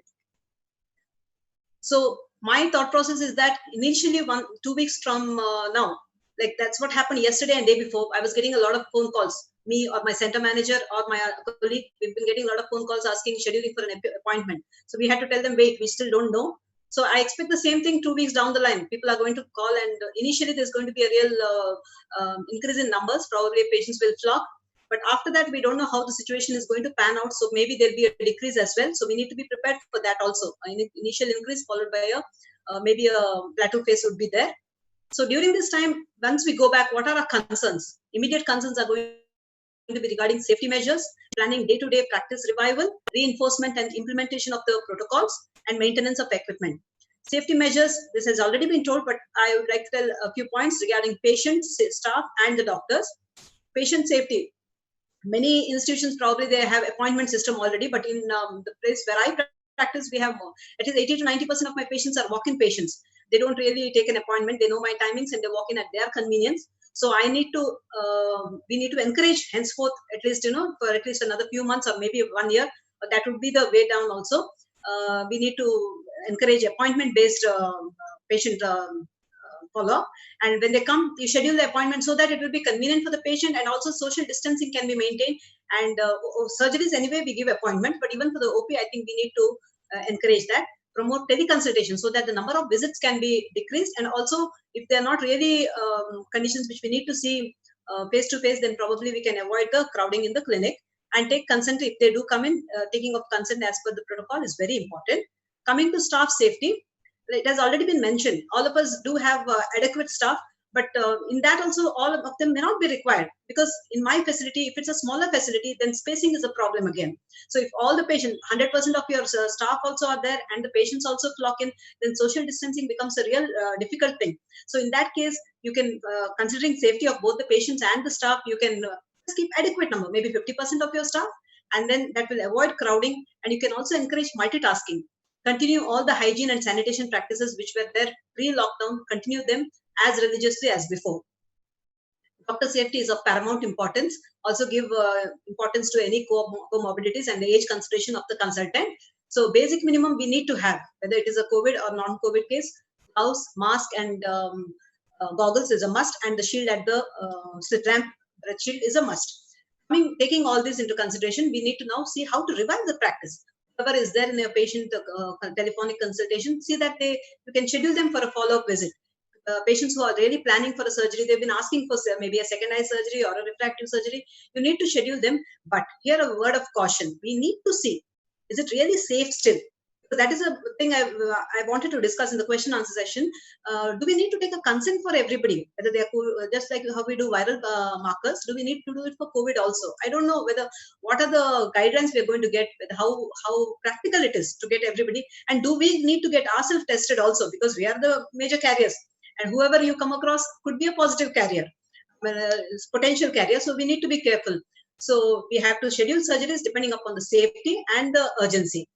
I'm talking about the elective surgeries. Also, we can revive our practice by extending the number of working hours. So if we had a 9 to 5, probably we can extend another 1 or 2 hours, so that it's for mutual benefit to the patients as well as the doctors, and public holidays and Sundays can be utilized as well. Doing all this, still we have some concerns. Patients will definitely take some more time to decide on their procedure, because all our procedures are going to be elective procedures.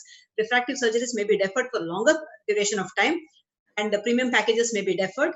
And branded opticals also, patient may not really prefer that. They will say, okay, no, I will go for the ordinary ones, and all your multifocals may get converted into your monofocals. So we have to be prepared for that. Having said that, we need to be still genuine and considerate, because that's going to pay us in the long run, because we have to consider patient point of view as well here. So how else can we manage the cash crunch here? Probably we can stall the buying of newer equipments, hiring of more staff, and maybe marketing activities can be put on a stop. So we can work out a win-win situation for both patient and for us by working out new packages and scheduling surgeries in such a way that we can work out on the consumables. Plan refractive surgery on fixed days so that the machine running cost would come down. We can also promote group practice for better utilization of staff and our space, and reducing the marketing expenses. Whether most of the hospitals would be NABH accredited, but however, if they are not, we all have some amount of protocols in all our setup. It may be a small setup or a huge institute, but some protocols are there. all of them we have to reinforce. Now we need to have a role of a policeman as well, and see that there's no complacency, and all these protocols are into force again. Maybe a few new protocols also may come into force because of the COVID. All this will only help us to ensure safe and OP as well as surgical procedures. It's very important because we don't know how this is going to. All these things have to be assessed probably on a fortnight or a monthly basis. How it's going to evolve, we don't know, but we have to take a call from time to time. And maintenance of equipment. As soon as the lockdown is lifted, doesn't mean that you're going to have a lot of surgeries. No, not that you're going to have a lot of your refractive procedures. So your machine may not get the full run immediately. So even at that time, we have to maintain all the equipment as per the company guidelines. So see that the AMCs, the CMCs, and the insurances are in force. And also when we buy our consumables or the inventory, we have to plan. Probably we did 100 surgeries a month previously. We may not be doing so many. Maybe it may come down to half, 50%. So accordingly, we have to plan so that, finances will not get blocked. Coming to the OP protocols proper, it has been already covered, but I'll just tell a few of my points here. Basically, we have to consider the maximum safety for all the three I mentioned, that is the patient, the staff, and the doctor, cost factor, and the feasibility. Are we able to follow it? See, for a different setup, the rules may be different. For a small setup, a single practitioner, it will be different. And for an institution-based thing, it is going to be different, which has to be applied accordingly. So what are the areas we have to monitor and give importance to? Even before the patient enters, that is before the entrance, at the reception area, at the optometrist or the consultation chamber of the doctor, investigation area. These are the areas we need to monitor. And what are the ways we monitor regarding the personal measures, safety measures, and the cleaning. And all this can be achieved only if we train ourselves and our staff. So before the patient enters, you have a display board. If your facility is a huge one with multiple floors, maybe at every landing, every floor, you can have a display board with all the instructions given properly in the local language as well as in English, so that everything is told to them correctly. And there should be a shoe stand so that all the footwear is left outside. A hand sanitization or a hand wash has to be done before the patient walks in. So at the display board itself, we need to have these things written. Like how sir was telling, we should have a Arogya Setu app, which is really useful. Ask the patient to leave all the belongings outside, remove the shoes, hand wash, and wearing mask is mandatory. It is mandatory. Don't allow a patient. Don't be complacent with that. You have to tell the patient, please wear and come. Patient, and see that attendant is not encouraged unless the patient really requires, an elderly patient requires an attendant, or if the patient is a child, then an attendant is a must. Otherwise, avoid an attendant. And even when they come for surgery, we have decided that we're going to ask the attendant to wait in the car, in the vehicle outside, and only the patient is going to come in. And all the reports, like anyway, telemedicine is going to be the way forward. So probably everything can be in a soft copy already be handed over to us before the patient comes. And give strict instruction to patient not to lean anywhere, not to touch anywhere. It's very important. So in the reception area itself, if the area is large enough, we can have a separate kiosk for a history-taking thermal scanning and consent that everything is done. There has to be SOPs given because everyone, all of us are new to this. We don't know, there are simple things, but very, very likely that we are going to overlook a few things. Even I might forget, I might keep touching my face and things like that. So we have to make it a practice. So SOPs are to be there at every station, like at the reception, at the optometrist, at my table, everywhere there has to be SOPs so that we follow them. Once it becomes a habit, then there's no problem. So even the money payment, like how Dr. Mona had shown, transparent polythene bag is a better thing. You have to put into that. And for 1 week, we are not supposed to touch it also. Even better would be online transfer. At the reception table, a small thing like even a pen that we don't share any patient or because it's a very common thing. Just give me your pen. We'd like to fill up the form. No, don't do that because we are so used to it. We have to be very careful of even this small thing. And after everything, there has to be a cleaning that has to be done. And on the table itself, there should be a printed sheet of the hotspots in your local area, so that if the patient is coming from that area, that particular area, which you're seeing in the consent form, then you have to be alerted. The doctor and the optometrist, everybody has to be alerted that there is a possible patient who is coming from the hotspot. So we have to be more careful. So in the reception itself, we'll have the staff SOPs having all these simple things given, nothing big, and all of them know it. It's just that they have to see that they are following each and every step of that, asking for a proper address, not only of the patient, of the attendant. You have to remember here two things. The patient who comes during the OP consultation and who comes for the OT during the surgery may be a different attendant. So you need to know the address and everything, the postal address, even of the patient attendant who's coming along with the patient. So assess the area from where they are coming and see that you're aware of the hotspots from day to day, because every channel on the TV is telling you where you stand, where your locality is on that particular day. So be aware of that. Coming to phone calls, before the patient comes itself, most of them are going to be appointment based. So you are going to one particular person can be assigned to answering the phone calls. So they will tell them properly what they are supposed to do. And furniture and decor, avoid carpets. I mean, this may be practical, may not be practical, but as far as possible, you keep chairs so that or benches and keep a proper spacing, at least 2 to 3 meters away. Depends upon your facility. In case you can't do that, then you schedule your appointments in such a way so that there's not much of a crowding in your OPD or in that particular floor. No article should be there on the tabletop, and no magazines and newspapers, copy vending machine. There are small things which we have taken for granted. All that is going to be changed because that's going to be the new normal for us. Air condition. See, like how Dr. Mona showed, all the doors should be open so that there's a proper ventilation. The cross ventilation should happen. Air should go out. And ACs, I don't know, in my area, summer it's a scorching, Vijayawada is otherwise called Blazewada. It's so hot here. But without AC, I don't know how we are going to function, but we have to make do with that. Keep all the windows open, or if at all you have to use an air conditioner, it has to be a window model and not a central AC. For the staff attending the phone call, I was telling you, while you're answering itself, attending the call, you ask them if there is any complaint of fever, then you try to avoid. You ask the patient to first go to a physician, get a consultation, see that there's nothing more serious, and then only they can come. Because unless it's an ophthalmic emergency, probably our consultation could wait. And if it's a routine refraction or change of glasses or just a post-operative tapering of medication, we can always do a teleconsultation. Personal hygiene measures for doctors and for staff are again even we need to have the Arogya Setu app. And as we come, it's an exercise which we have been following just once in a week or twice a week. We have been going, or for the last 15 days, we've not gone at all. But whenever we went, it was a protocol that we followed. We directly go to the changing room. We wear a different set of clothes because you have to have a cap, mask, and OT gum, gloves. We have not used a PPE per se, like how she was telling. I don't know how much it is required, but we have not been given, nor do we have require it right now because we are not really seeing COVID positive patients, but every patient could be a potential COVID positive. So if we know it's a positive patient, then a PPE is a must. And also, if we are having longer working hours, then we have to see how we are going to take a break for the meal also. Otherwise, what we have been following right now is we work continuously from say maybe 10 to 2 and don't take a lunch break at all. Go directly, close your working hours at that time and go away. Or a second set of people can come at the post-lunch session so that you don't take a break and stay there. Personal water bottles have to be used. No, you're not supposed to have any articles on your table. You have to avoid all those in a consultation room also, and see that how your staff is traveling. That is also very important because if they're coming from, right now we don't have much of a public transport, but if they are using public transport, again, that has to be taken consideration into. In the consultation room, this could apply to even for the optometrist room.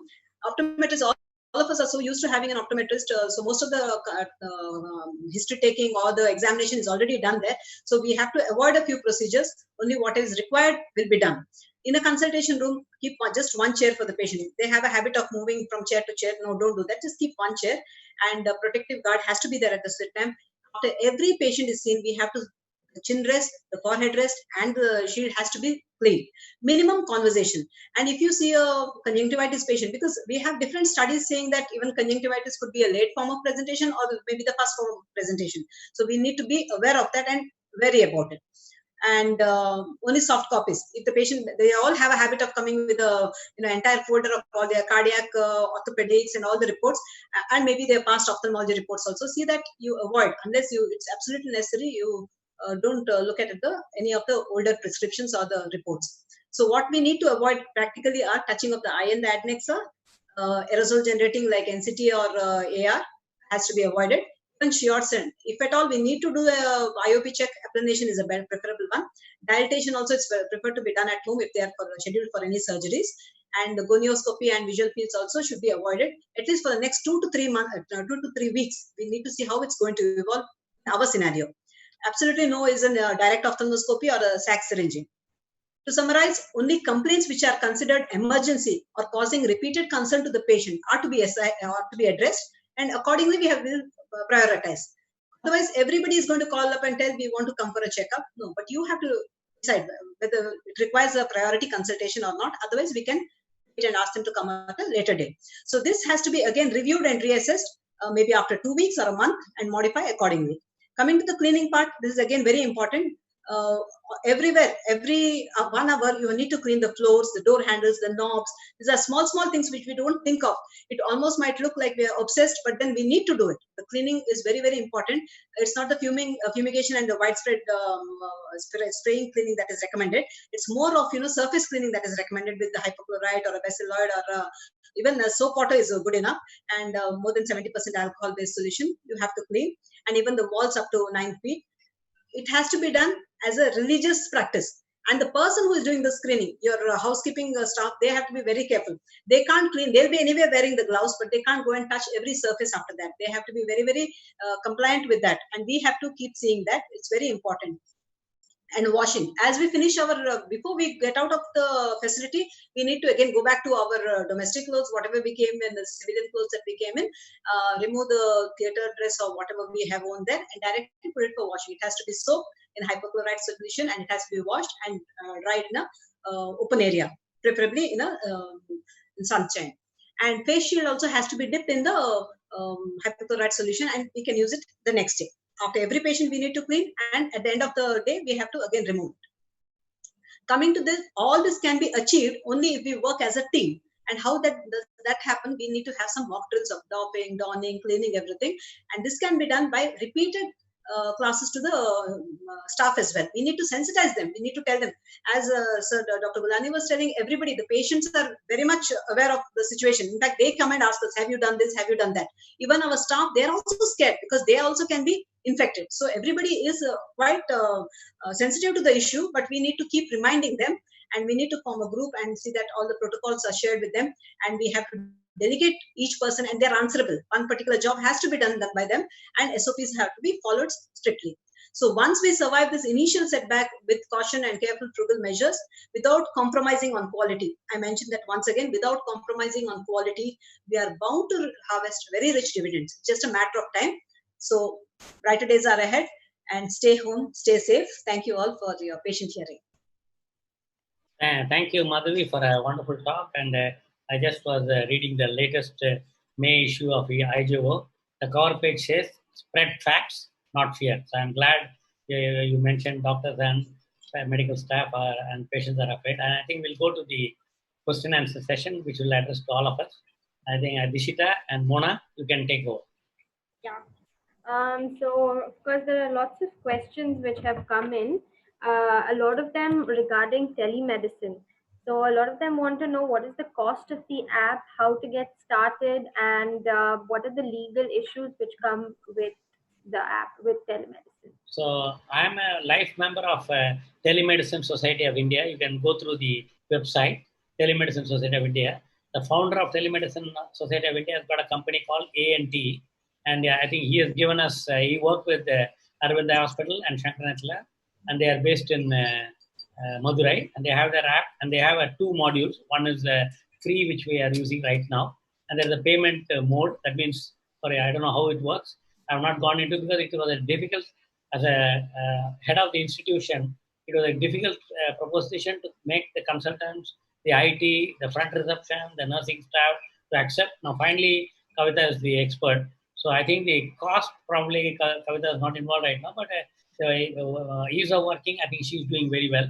So I think there are hundreds of companies will be after you if you just call some company. They will eat your head because they keep on calling. Even now, in spite of we are having in the website 2 companies, there are so many companies daily call me. And I think you take one software, I think there'll be plus and minus. So we have taken this. And I have taken a decision that I will only follow this. And I think Kavita can add. Kavita mentioned to me that AOS is also working with some company to produce advice on which company or software to take. Kavita? Yes, about this, if they want details, I can just share my screen again, and they can probably just share that. Okay, sure. So in the meanwhile, Dr. Natrajan, they also want you to share the slide about the sodium hypochlorite concentration and what you're using for the OT. So if you can prepare for that. Yeah, I just want to add here on this last line, I've written the contact details, whoever wants to make a note. As Sir said, like for the first 3 months, for sure, right now it is complimentary. They're not charging us anything as I talk to the person. Later on, I think whoever was interested can contact this and, find out. As far as the legal issues about telemedicine, I think as of now, during the pandemic era, we really don't have much of a problem. Like I said, if we use caution in starting steroids, don't dilate patients whom we've not seen for new patients. And I really don't think there's any legal issue. In fact, the government of India has said that telemedicine can be done. Dr. Natrajan, you can add on that, sir. Yes. So I think the telemedicine, Government of India has given a direction, which is there in the website, and All India Ophthalmic Society did a webinar on telemedicine and the first week of April, which is there in the YouTube and also in the AOS website. And I think as we are talking, there are things dynamic. I think there are some cases, court cases as a PIL, where about testing this thing, and also in telemedicine. So I think they should have a consultant and ask for go through the rules. And I think we are also following. There's also a consent form which is required. So I think we should go into it and go through that. And definitely AOS has got a telemedicine in the webinar. I know that. And this is a screen which has preparation of the 1% sodium hypochlorite solution. Mm-hmm. Probably you can take a screenshot. And I think AOA yesterday, Dr. Atul showed the same thing practically. There's a video prepared by RP Center in AIMS, which is also there in the YouTube, I think. So AIMS also has got a YouTube channel which you can subscribe. And I think you can follow AIMS because the government institution.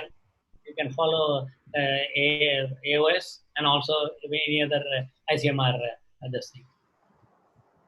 Okay, can I move on to the next question? It's also regarding telemedicine, but what they want to know is what is the scope of telemedicine for retina patients? How are they supposed to take pictures and things like that at this point in time? It's a very good question. I wanted that I read about AO member where he has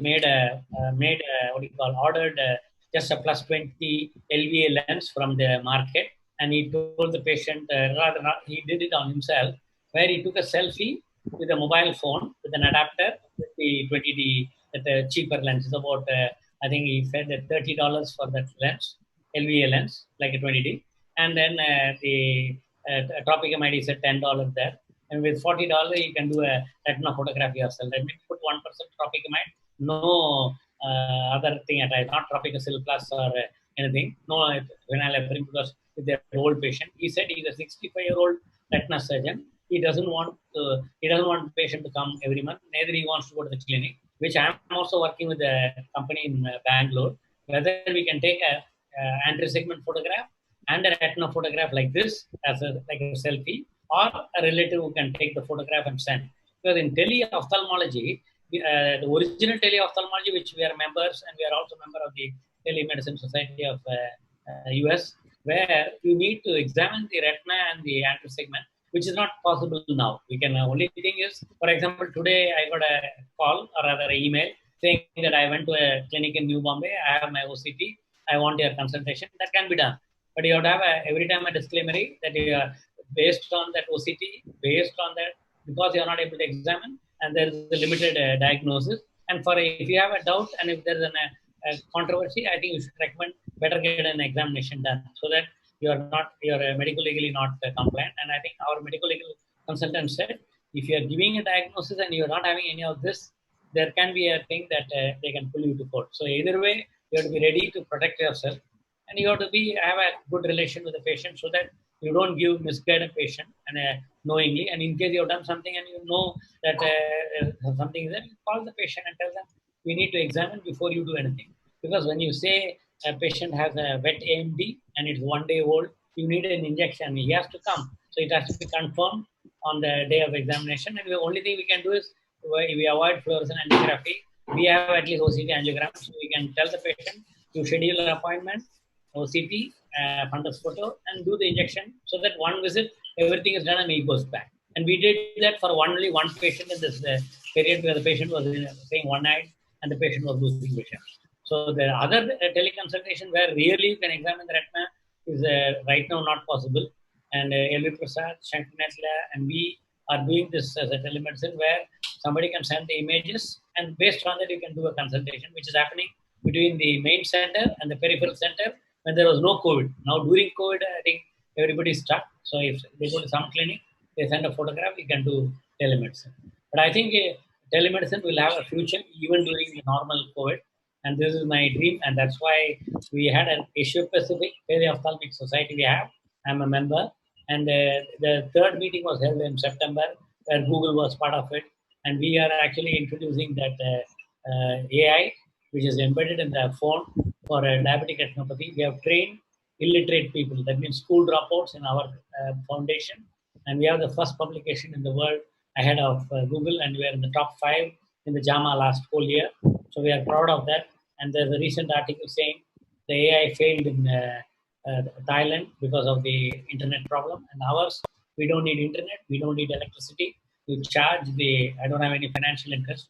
It is made by Remedio in Bangalore and Medios in Singapore. The software is from Medios and the hardware is from Remedios, where we have done the study using it, and then which is now being used by Johns Hopkins.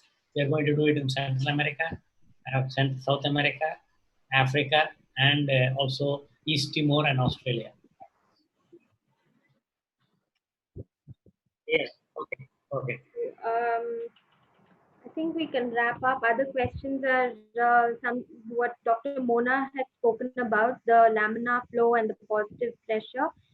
Maybe if you can just share your slides on the screen or the presentation. You can unmute Mona and show the slide. Yeah.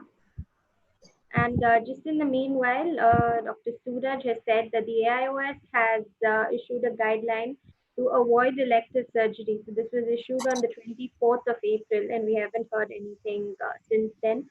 So as of now, elective surgery is not recommended. Yeah. So even in the institutional webinar, Dr. Atul said they're already doing any patient who's losing vision, that is AMD, diabetic macular edema, and so or any like cataract, hypermature cataract or total cataract. So like that, they are doing emergency and urgent cases and not the regular. So that's why they want to defer, which is not being confirmed. I hope the AOS will come with even the IGO advisory is about April 15th or something. So now we are in May 4th, and I think we need a dynamic change in the SOP.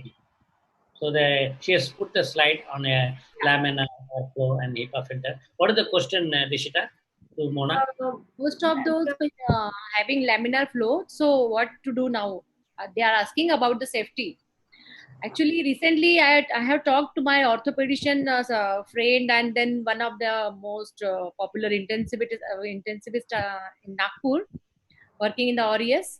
So he said ki actually what is laminar flow is directly the flow of air is on the operating surgeon and the team. So unfortunately we meet with any asymptomatic carrier, then the virus will go on circulating in the air and directly will hit on the operating team. So he told me some options about that, to just shift to the table so that there won't be any direct flow, and it should be away from the door, and the waste part, and you can increase the fresh air loads by increasing your AC tonnage. And then again the one important is it's best to have a HEPA filters along with the AC. This what the intensivity suggests now. So that they wanted to actually say that you increase your fresh air entry up to more than 50%, what we are getting now. So there is no such advantage of laminar flow. and there can be a disadvantage also in this COVID scenario, especially. So I hope that question has been answered. Another question which Dr. Rashmi has put forward is, if COVID test is being done for all the patients, do you really need to have PPEs? This is for, I think, for surgeries. I don't know what exactly she's trying to ask, but basically I think she means if all patients are being tested for COVID, why do you need a PPE? Actually, He is my resident. Okay. Yeah. Actually, So if anyone would like, we are not supposed to, without patient consent, we are not supposed to even order for a COVID test. That's the problem. okay. But for patient safety and for the staff and the doctor safety, or the patients who are going to come later, for all that, we are a little worried whether we need to do it or not. There's no proper consensus on that still. Yeah, I think any more questions, Dishita? Because they called me and said they want to conclude. Most of them are done. Yes. Pardon? Somebody said? Conclude. Okay. So anything else? So I think it was a great webinar, and I think I learned a lot. And I'm sure all of you are learned, and whoever is watching, in case we have not answered some questions, please feel free to contact us through anything, either email, WhatsApp, or even through Facebook or anything. I mean, Instagram, Twitter, all of us are available. And thank you, Arun. Early morning and the first day for Arun to be in the clinic, and I think it's nice of him to spend time. So I want to tell all the viewers that we are planning a fun frolic and something, one more F for in the next 10 days. And I want, me and Arun are planning, and I'm planning to involve the Bollywood star Boman Irani and some actors. So nothing to do with ophthalmology, just to say how to live life king size. Wonderful. Wonderful. Looking forward to it. Yes. Yes. Thank you, Arun. I think you have to unmute. I don't know whether you're talking. Arun? No, you have to unmute yourself, Arun. Yes. Thank you so much for having me. It was a real pleasure meeting with all of you. Yes. So thank you, Mona. Thank you, Kavita. Thank you, so wonderful. Yeah. Nice seeing everybody. Yeah. Thanks, Chanda Pharma and the background team of Aditi Jyot who are doing all this in the webinar. Thank you very much. I think we can go. Thank you, all of you. Bye-bye. Stay safe. Bye. Yes. Bye-bye. You can stop streaming.